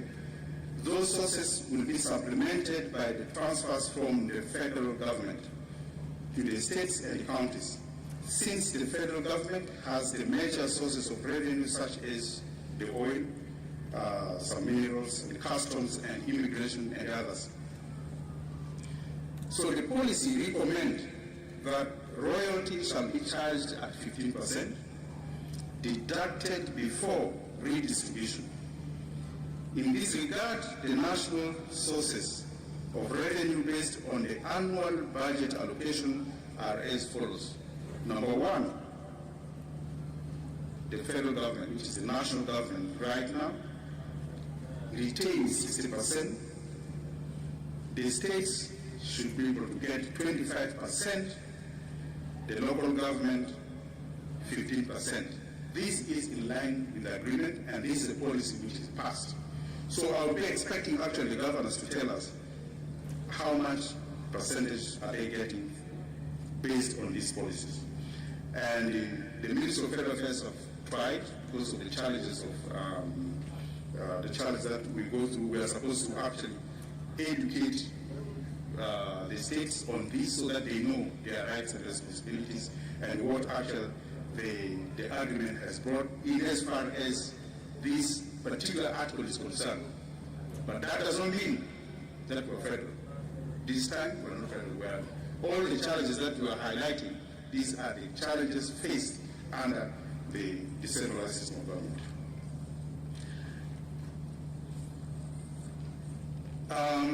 These are more of particularly the ministry, the challenges that the ministry face. The Ministry of Federal Affairs face, number one, lack of budgetary disbursement to the ministry as per the Appropriation Act.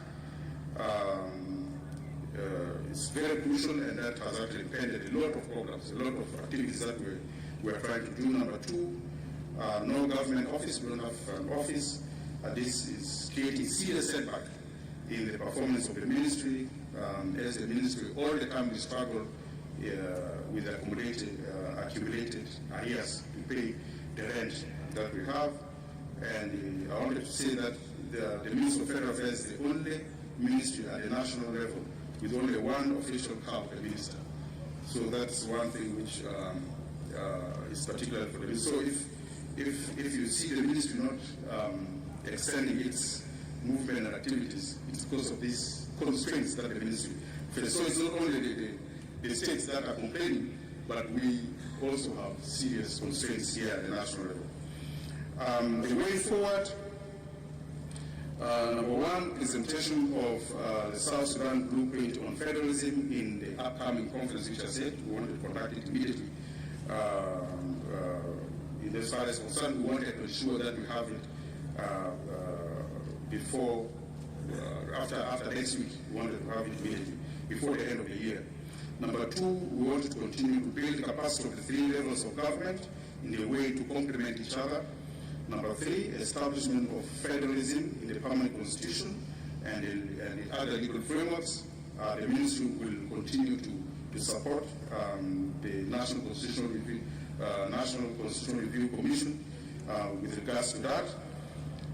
Number four, we'll continue to educate the people of South Sudan through states and the administrative areas tour on the right concept of federalism and foster peace, unity, and prosperity. This is crucial because there's a lot of misunderstanding. Still, some very few people, particularly the people who still have the hangover of the copper and all that, we need to address that. So, number 5, we need to continue with a selected study tour to federal countries to learn challenges and success stories that will be able to inform the people of South Sudan and also in developing our constitution. And finally, it is important that we engage even our South Sudanese in the diaspora, because they actually we realize that they actually have a lot of influence among our people, so it is important to engage. The Minister of Federal Affairs look at them as one of the constituents that is very important in this process.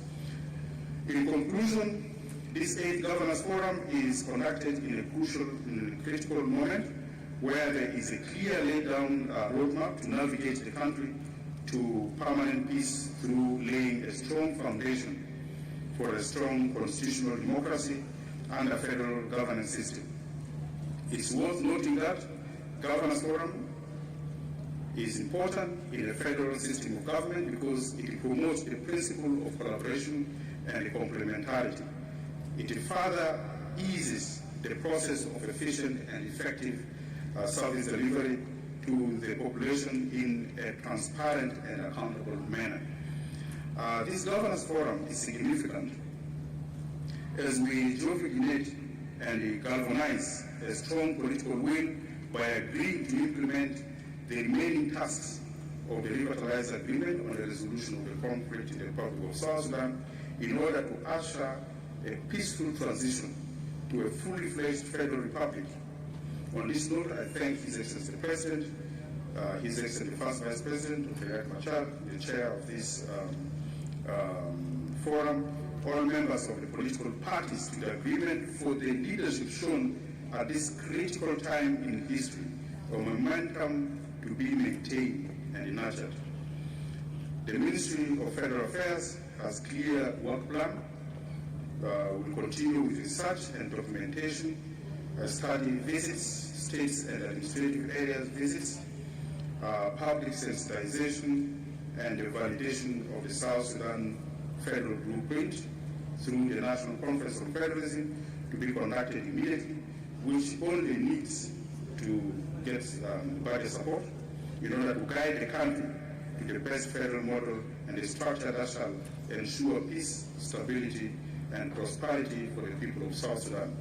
Finally, to accommodate diversity, enable and provide basic service to the population, and to maintain high integrity through transparent and accountable use of public resources, federalism is proved the best government system in the world to be enshrined in our permanent constitution of our country. Thank you. God bless you. God bless the people of South Sudan. And God bless our country.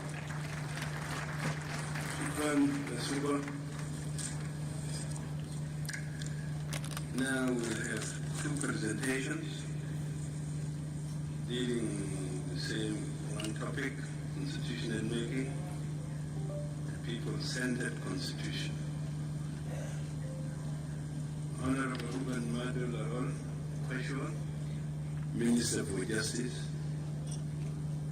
and Constitutional Affairs. Minister of Justice and Constitutional Affairs. I think he's around, isn't it? Please take the podium.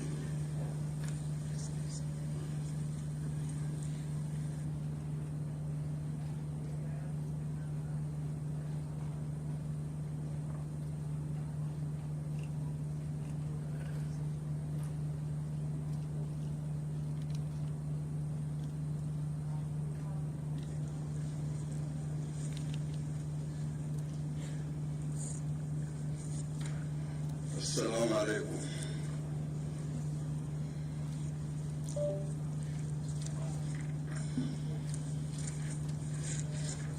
Your Excellency, the First Vice President,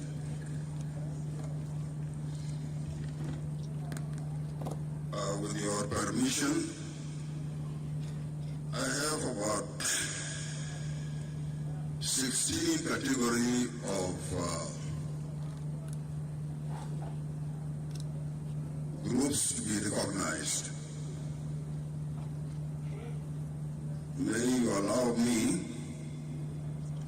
to recognize the first Vice President and the Chair of this function, and the governors whose conference it is. As for the rest, protocol is observed.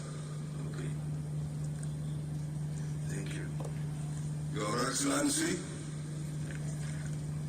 as per the program set here, which you correctly observed, I'm required to make a presentation on the Constitution. I beg to defer from that, and I requested the organizers to allow me to present on the constitutional role of the Ministry of Justice, period. As for the Constitution, it is the mandate of the National Constitutional Review Commission, an established independent organ which is to speak to the people of South Sudan on their mandate, how they see it, how they are going to deliver it. And they do not need to be seen to be guided by the executive wing of the government. So, should be left to the NCRC. Now, let me proceed with my presentation.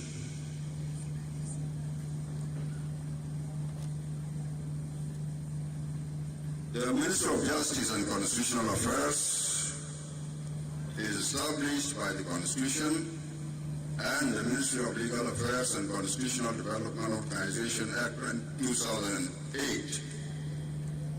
Section 6 of the Act establishes the ministry and the directorates. The Act further provides for the establishment of 7 directorates: Directorate of Public Prosecution, Directorate of Registration, Gazette and Publication and Printing, Directorate of Contracts, Conventions and Treaties, Directorate of Civil Litigation and Legal Opinion, Directorate of Registration of Businesses and Business Names, Directorate of Administration and Finance, and Directorate of Training and Research. In its strategic policy, the Ministry has proposed 3 new directorates as follows: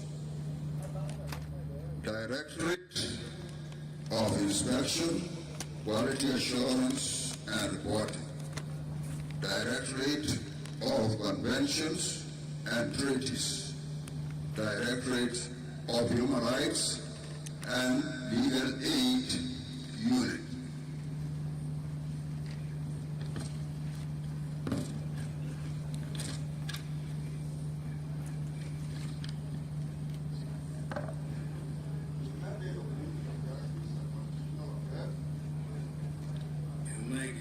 Is stipulated in Article 135 of the Transitional Constitution of the Republic of South Sudan 2011 as amended.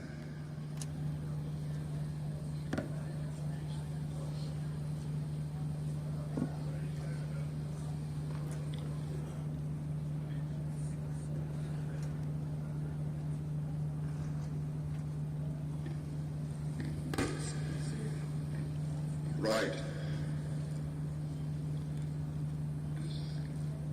As to overseeing the provision of legal services and constitutional development in the Republic of South Sudan, and to promote and uphold justice and the rule of law in the country. Article 135 of the Transitional Constitution provides that the public attorneys and legal advisors shall be under the National Ministry of Justice, and the minister shall be the chief legal advisor and the prosecuting authority at all levels of the government.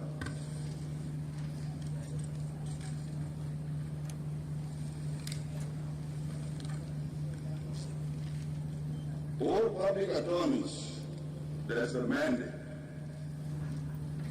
All public attorneys and legal advisors shall advise all levels of the government, represent them in public prosecution, litigation, adjudication, and conduct retrial proceedings. Additionally, it provides that the public attorneys and legal advisors shall recommend law reform, strive to protect public and private rights, advise on legal issues, and render legal aid. All executive institutions and organs of the government at all levels are required to comply with the legal advice duly given by the Minister of Justice and Constitutional Affairs. In addition to its mandate, the Ministry is currently working to fulfill its main obligation under the agreement, specifically Chapters 5, 6, and Chapter 1, Article 1.17.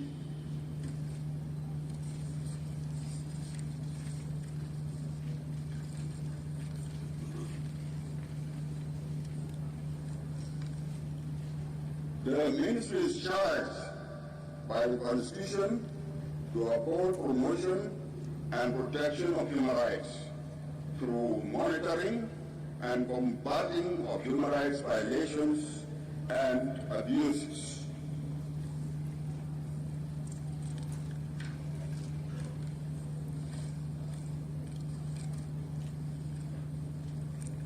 Vision, mission, and core values.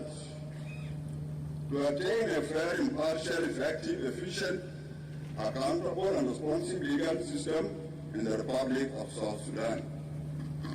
Mission: to provide legal advice and legal services, to act as prosecuting authority, to improve efficiency in the legal system, and to ensure implementation of the rule of law in the Republic of South Sudan.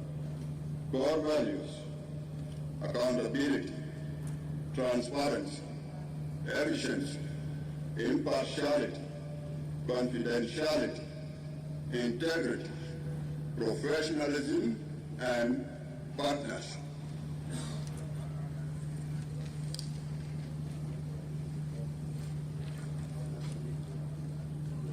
Achievements of the Ministry. 1.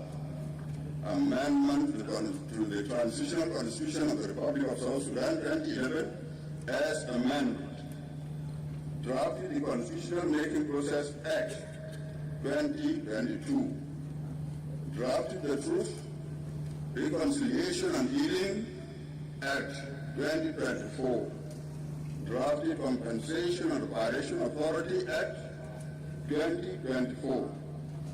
The Ministry drafted over 45 pieces of legislation from 2018 to 2024, already signed into law.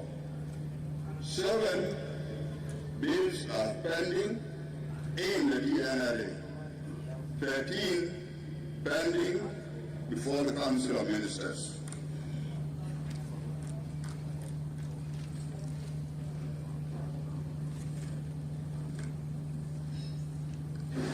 The Ministry rendered several legal opinions to government institutions on various matters.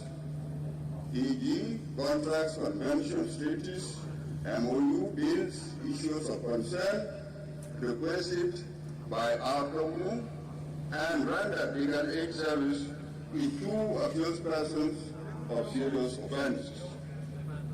The Ministry of Justice and Constitutional Affairs has defended a number of cases, references against the government of the Republic of South Sudan before different national courts and in the Supreme Court of Justice in Arusha. The Ministry ensures that all the bills are reflecting the aspirations of the agreement on the resolution of the conflict in the Republic of South Sudan 2018. Few of the enacted laws are printed by our development partners, that's UNDP, Max Planck Foundation, and some of them are printed by concerned institutions.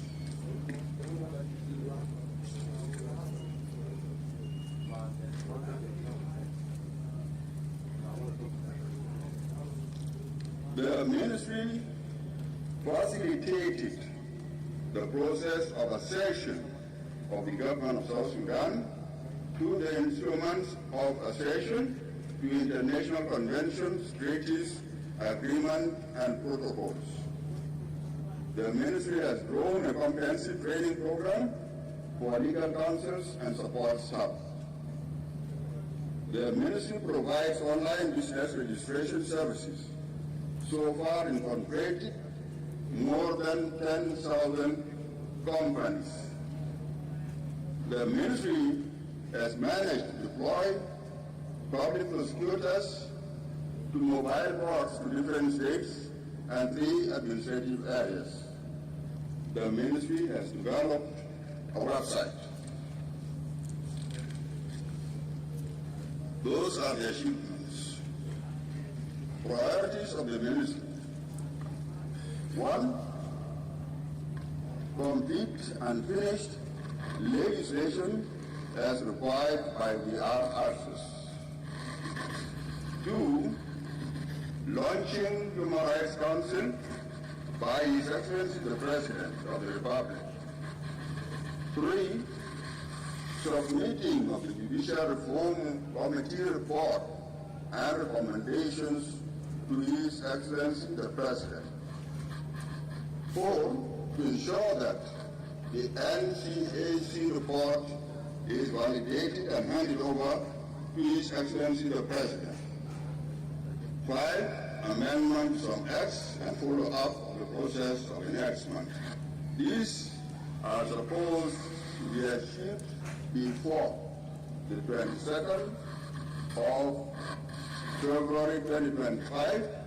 That's the date of the beginning of the new extended period.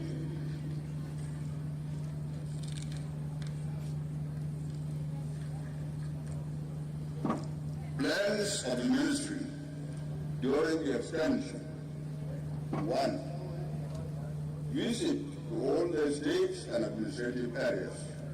2, revival and staffing of state legal administrations in all the states and administrative areas.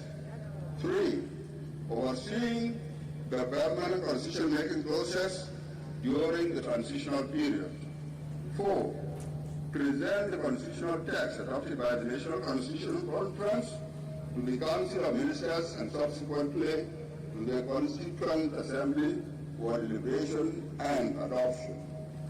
5, to ensure that the transitional justice institutions, the structures are put in place.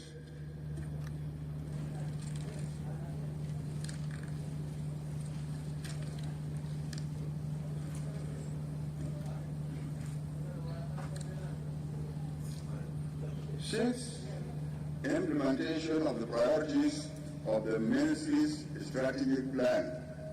7, printing and publishing of the enacted laws. 8, general transfers of the legal counsels to the states and administrative areas.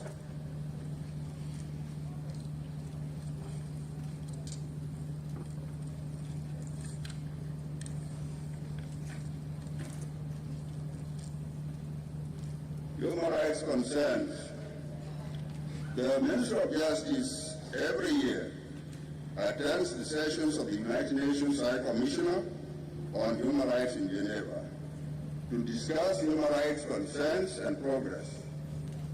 In the last meeting, South Sudan was moved from item 4 to item 2 and 10 to be granted the technical assistance and capacity building required. The Human Rights Commission for South Sudan welcomed the recent enactment of laws establishing the Commission for Truth, Reconciliation and Healing and the Compensation and Reparation Authority, and emphasized the need for the African Union to support the operationalization of those institutions.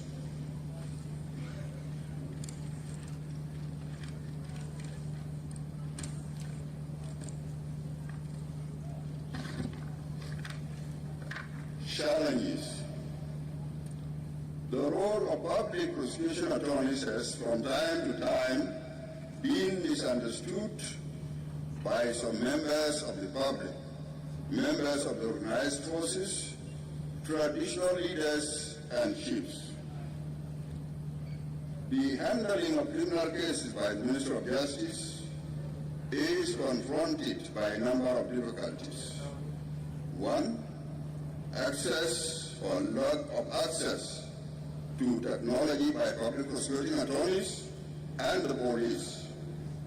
Two, delayed waiving immunity of some national, state, and administrative areas ministers and commissioners who are involved in some criminal proceedings. Poor cooperation between the state legal administrations and the state authority and administrative areas.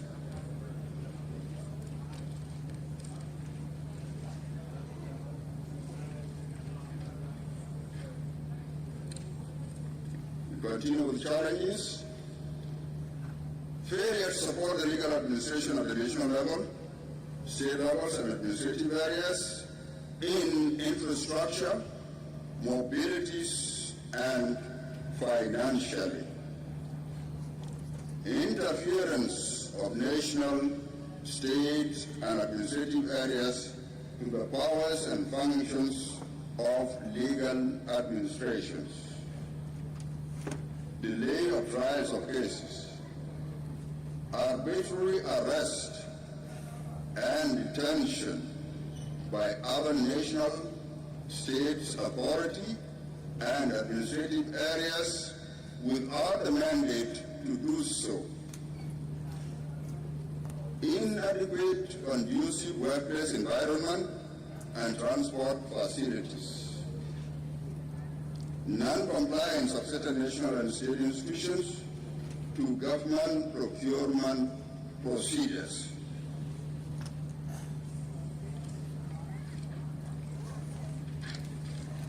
Continuing challenges. Some national and state government institutions refer contracts that they are party to private advocates for drafting and authentication, and that amounts to violation of the above stated provisions of our Constitution and the law. There are companies that are not well scrutinized during the procurement process, yet they are awarded contracts, but ended up illegally selling outside contracts to other companies without due legal process. Lack of financial resources for printing of the enacted laws.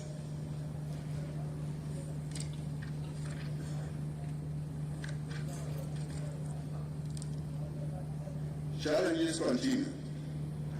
Non-adherence by most of the government institutions to the opinions of the Minister of Justice on contracting guarantees. Insufficient budget for government litigation. Inadequate funds availability for the Minister of Justice to implement reforms such as recruitment of legal counsels and infrastructure.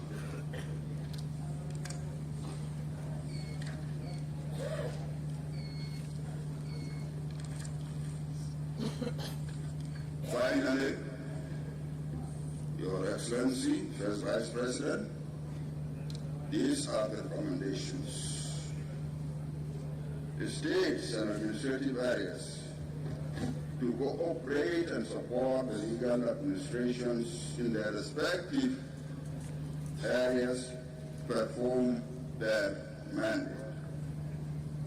2. The national, state, and administrative areas authorities to respect the mandate of the Minister of Justice at their levels. 3. The national, state, and administrative areas authorities to respect, uphold, and abide by the applicable laws. Uphold and abide by the applicable laws. Finally, the national and state governments to respect legal opinions rendered by the Minister of Justice and Constitutional Affairs. Thank you, Your Excellency. Thank you, Lord.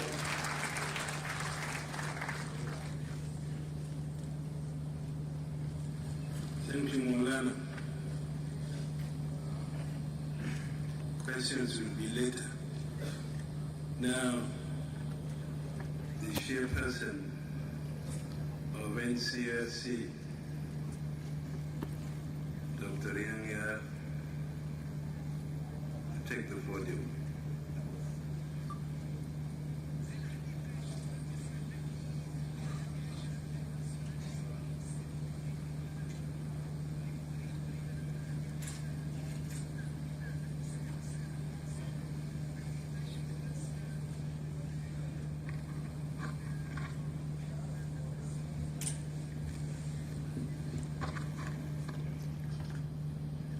Your Excellency, Victoria Mashaten Gugun, First Vice President of the Republic, His Excellency General Tabandi Ngai, Vice President of the Republic, all protocols are in order. Your Excellency, first of all, I would like to open my presentation by expressing my gratitude for having been given a slot on this program to say something on the status and framework for delivery of a people-centered permanent constitution of the Republic of South Sudan. Second to this, the theme of the 8th Governors Forum for 2024 is said to be forging sustainable peace, committed action in the extended R-ARCSS transition. If this is the case, as it is rightly so, then I feel justified to make a presentation to this forum on the constitution making process as envisioned under the provisions of the R-ARCSS 2018 and the Constitution Making Process Act 2022. The such a process has a lot to do with the forging of a sustainable peace and peaceful transition to democratic governance by creating a constitutional framework for the post-transitional period to be arrived at through elections on the basis of a new and permanent constitution. Your Excellency, my presentation is divided into 4 parts. The first part, or part 1, is on the Commission itself. The second part is on the Commission and the Constitution making process. Part 3 is on the Commission's progress report. And then the last part, which is part 4, is on recommendations. And if you could allow me, I would like to begin with part one by saying a few things about the National Constitutional Review Commission, or NCRC, by way of introduction. NCRC is one of the independent national institutions, and it was established on January 9, 2012 through Presidential Order number 3/2012. It was mandated to do three things. One, to conduct civic education. Two,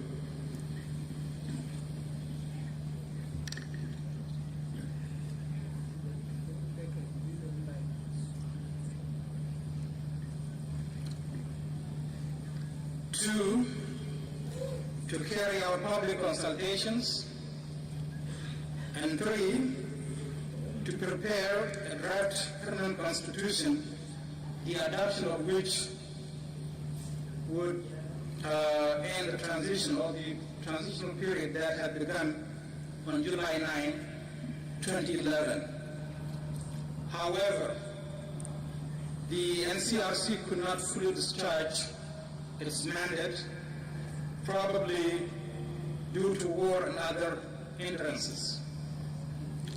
Therefore, NCRC was reconstituted on the 3rd of November 2023 in accordance with Section 9, Subsection 1 of the Constitution Working Process Act 2022, read together with Article 6.14 of the R-ARCSS. And currently, the Commission is mandated to guide and oversee the constitution making process by, among other things, one, facilitating civic education. Two, guaranteeing accessibility of civic education materials to all sectors of the public. Three, conducting public consultations on constitutional issues of relevance in South Sudan. Four, receiving, analyzing, and considering inputs and submissions from the public participation and consultations, which could now be used in the drafting of the first draft constitutional text, and facilitating funding for other constitution-making mechanisms.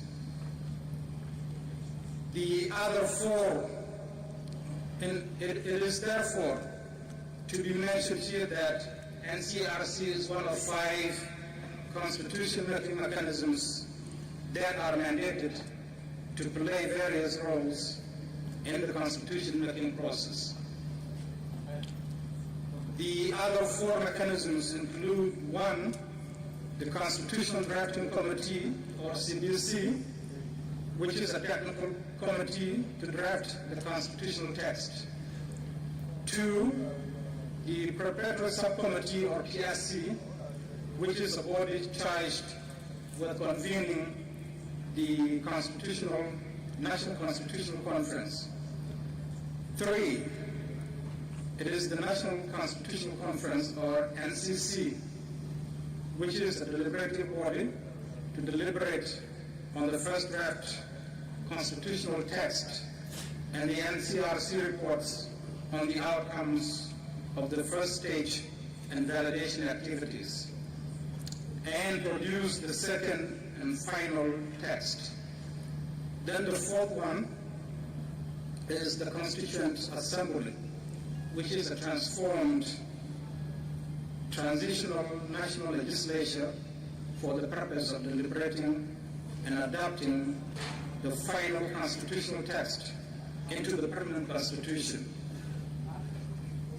Your Excellency, the above is the little bit that I had wanted to say about the Commission, but also touching in passing on the other constitution-making mechanisms. This takes us to part 2 of my presentation, which is on national constitutional and the constitution-making process.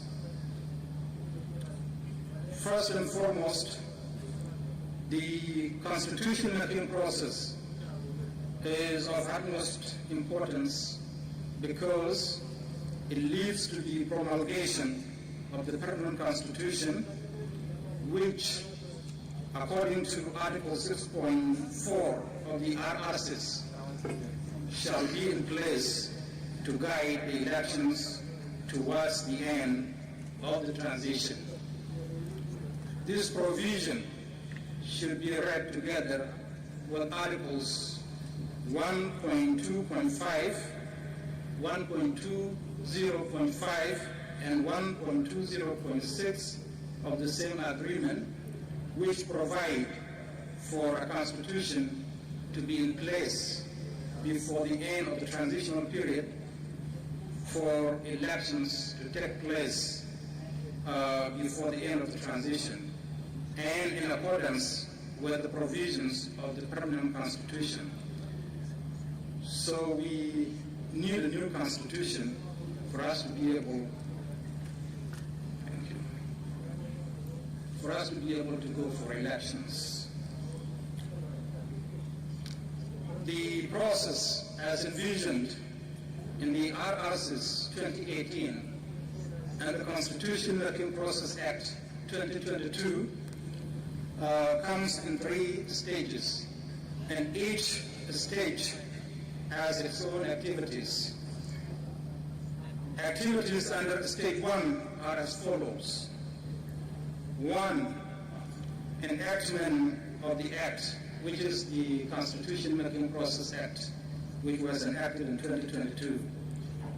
Then reconstitution of the Commission, establishment of the committees such as CDC and PRC, appointment of the members of the PRC, recruitment of the members of the CDC, civic education campaign to raise awareness on the process itself and constitutional issues and promote public debates. Public consultations on constitutional issues of relevance, collating, and analyzing the outcomes of the activities of the first stage, transmission of the report to CDC to make the first constitutional draft text, commission to validate the first draft. First draft is to be published for the public to scrutinize, such that members of the general public could make informed reactions on particular issues of interest, and the first stage comes to an end. So we can see that the outcome of all the activities of the first stage is the first draft constitutional text. The following are activities under stage 2 of the process. They begin with the PRC convening the National Constitutional Conference. Then Commission presents a report on the outcomes of the first stage activities, which report include the presentation of the first draft constitutional text to the NCC. Second round of civic education and public consultations campaign on the issues of the first, on the basis of the first draft constitutional text, which is actually a validation exercise. Then the Commission is to present a second report on the views of the people of South Sudan on the first draft.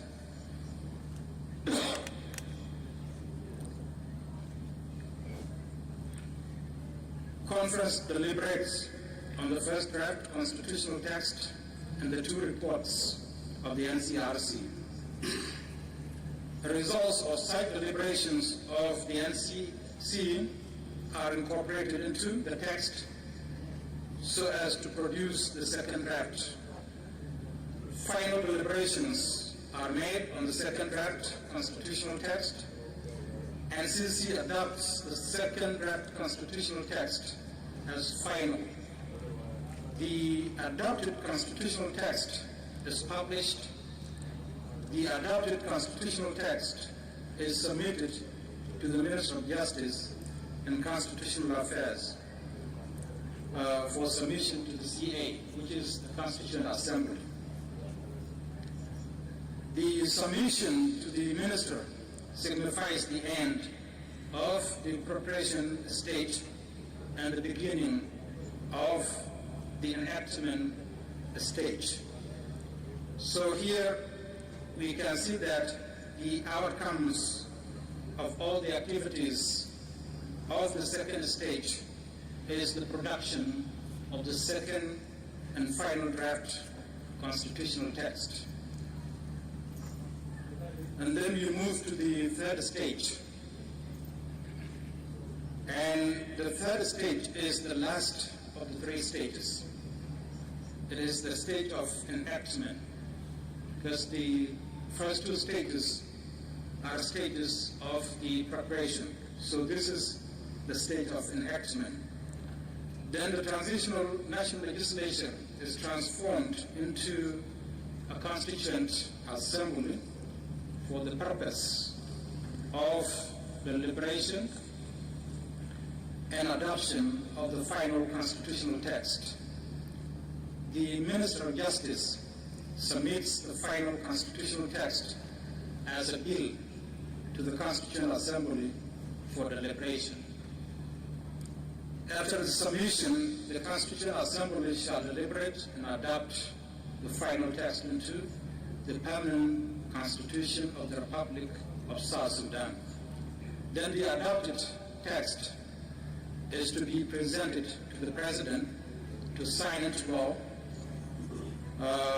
and after adopting the final constitutional text, the Constitutional Assembly is dissolved, and it reverts to the normal transitional national legislature, and the third round of civic education is carried out by the Commission for the purpose of disseminating the content of the permanent constitution among the people of South Sudan for public ownership.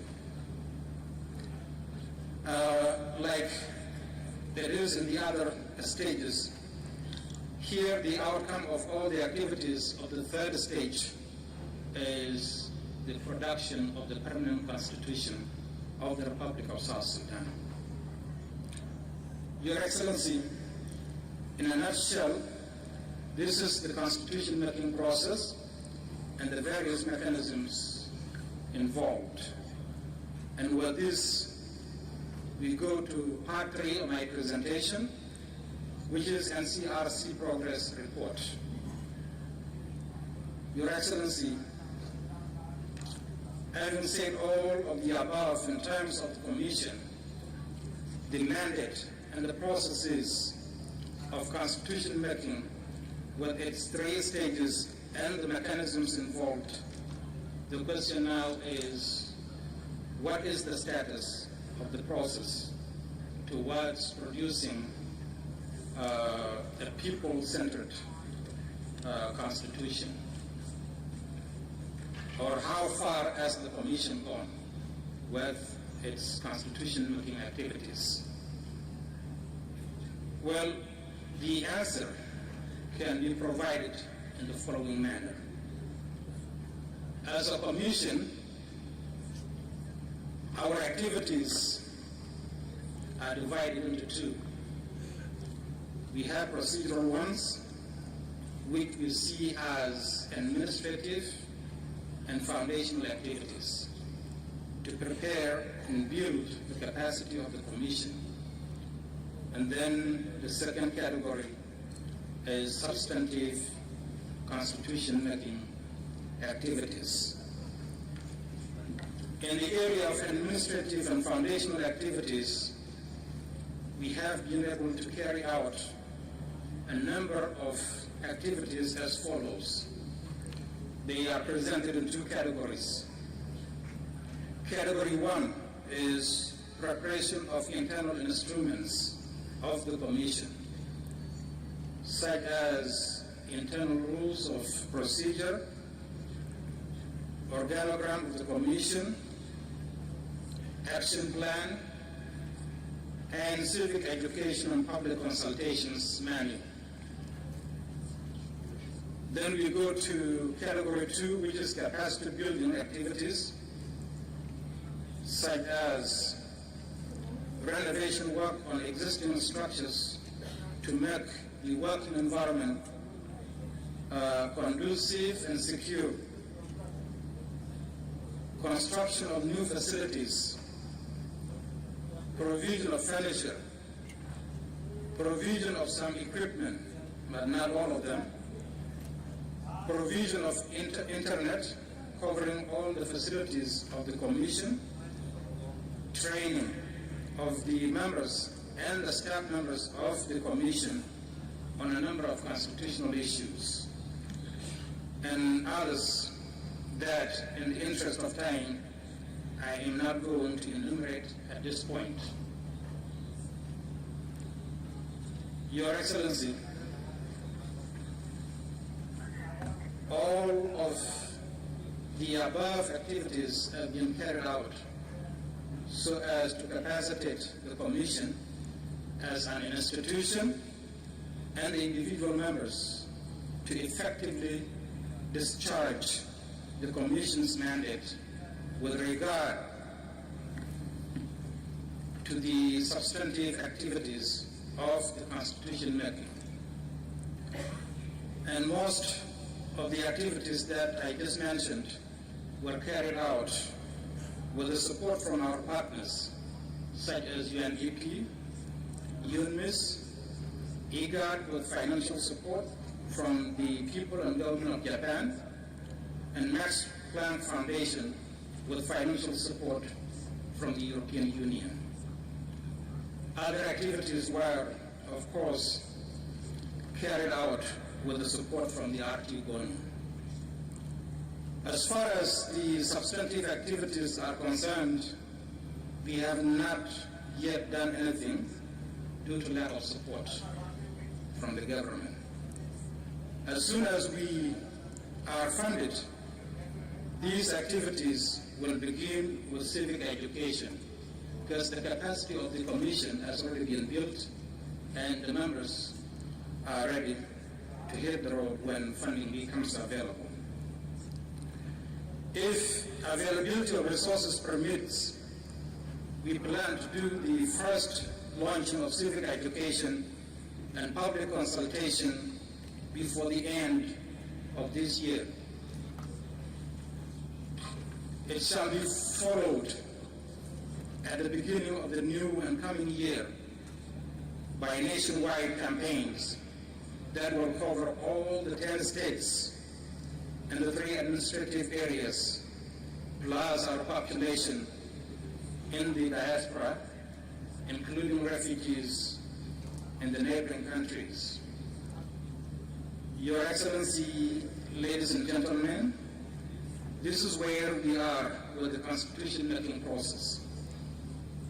As we are going into the period of the new extension, and as mentioned the day before yesterday by Honourable Dr.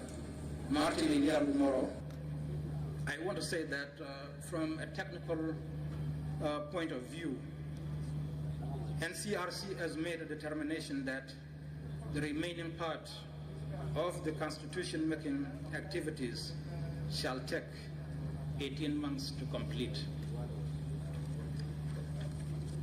But I always emphasize that determining a time frame is one thing, and that facilitating or supporting the activities within the determined time frame is completely another. Therefore, the 18 months depend on whether or not funding becomes promptly available to the Commission, and whether or not the availed funding is interrupted. Or, in short, the 18 months begin from when funding becomes available and continues to seamlessly flow to the end of the determined time frame. Your Excellency, as soon as we start our nationwide activities, we will keep the governors and chief administrators informed, because there are a number of things that we expect the states and the administrative areas to do for us. And the following are only some of the things that we would like the states and the administrative areas to do as a way of them contributing to the constitution-making process. 1, NCRC does not have offices in the states and administrative areas. When it is time for us to go to a state or an administrative area, we will ask the governor and the chief administrative concerned to provide an office space for us to operate in until our team finalizes its activities. 2, we will need security to be provided when our team is on a tour within a state or an administrative area. And 3, we will want to request the governors or chief administrators to keep the people in their states or respective states and administrative areas alerted to the constitution-making process activities, so that they are prepared to effectively and meaningfully participate in the process. Your Excellency, nationwide civic education and public consultation exercises and the rest of the activities throughout the 3 stages of the process require that a robust funding plan is worked out so that the Commission is able to discharge its mandate such that the process is completed in time before the end of the extended period. It is the only way that we can avoid another extension or elections that take us back to square one, simply because they will not be guided by a new post-transitional constitutional framework. With the current slow budgetary process, it is tempting for one, such as myself, to conclude that we are going in for a slow-paced funding regime for the constitution-making process. If releasing of funds becomes slow, we will be risking wastage of some part of the extended period. And if we waste even a little bit of the extended period, we will not be able to finish the constitution-making process in time for elections to take place by December 2026. At that point, we will be left with only 2 choices to choose from.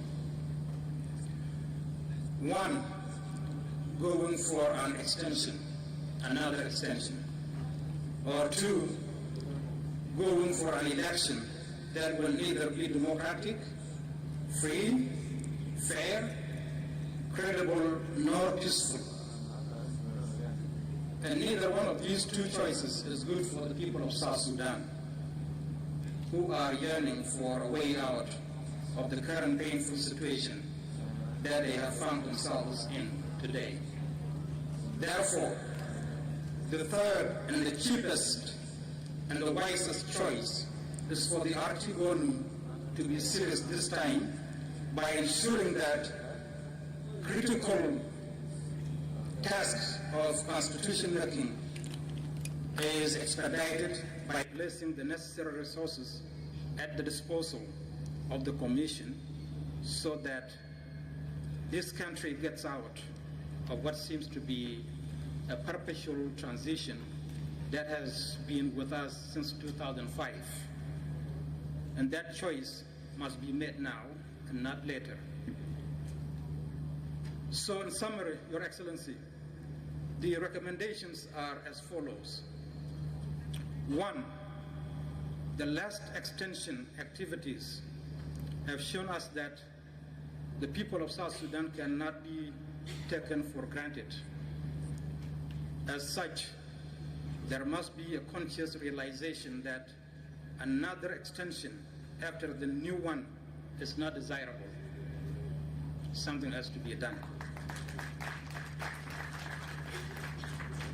Second to that, the thought of going for elections without a new constitution is not healthy, because such elections will not be democratic, free, fair, credible, nor peaceful. And the people of South Sudan cannot accept anything that takes this country back to war. Therefore, R-ARCSS must commit itself to implementing all critical tasks of the transition to avoid another extension or a bad election. There must be a serious commitment this time on the part of R-ARCSS that is demonstrated by ensuring that constitution-making process is expedited by placing necessary resources at the disposal of the Commission. And therefore, R-ARCSS needs to quickly work out a robust spatial funding plan that ensures that there are no interruptions to the constitution-making activities, so as to allow the Commission to discharge and conclude its mandate in time before the end of the extended transition. Your Excellency, these are some of the few things that I have wanted to present about the NCRC and the process of constitution making to which it is tasked to provide leadership. There is a lot to say, but there is always another time. I therefore take permission, Your Excellency, to end my presentation here. Thank you. Thank you, Dr. Young. Secretary, any information? Or do I go ahead?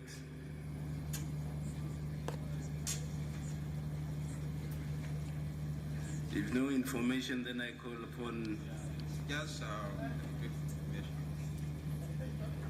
the Minister of Finance. Thank you, Your Excellency. Now we are moving to the stage of resolutions and recommendations. Minister of Finance. So what we are going to do is to distribute a form, and then you just write what you think the resolutions and recommendations should be. And as you might recall, it was, I think, agreed that recommendations essentially are like commitments by the states and administrative areas to do certain things.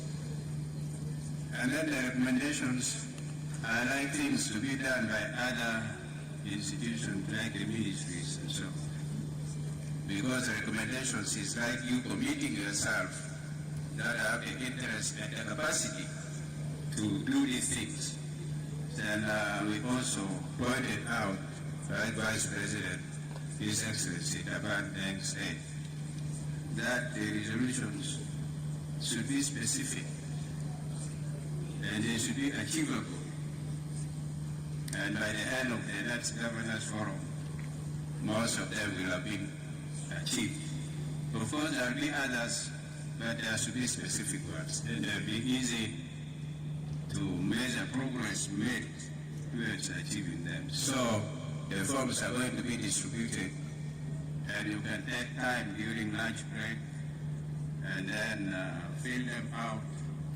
And I will turn some people around at the end of the The national ministers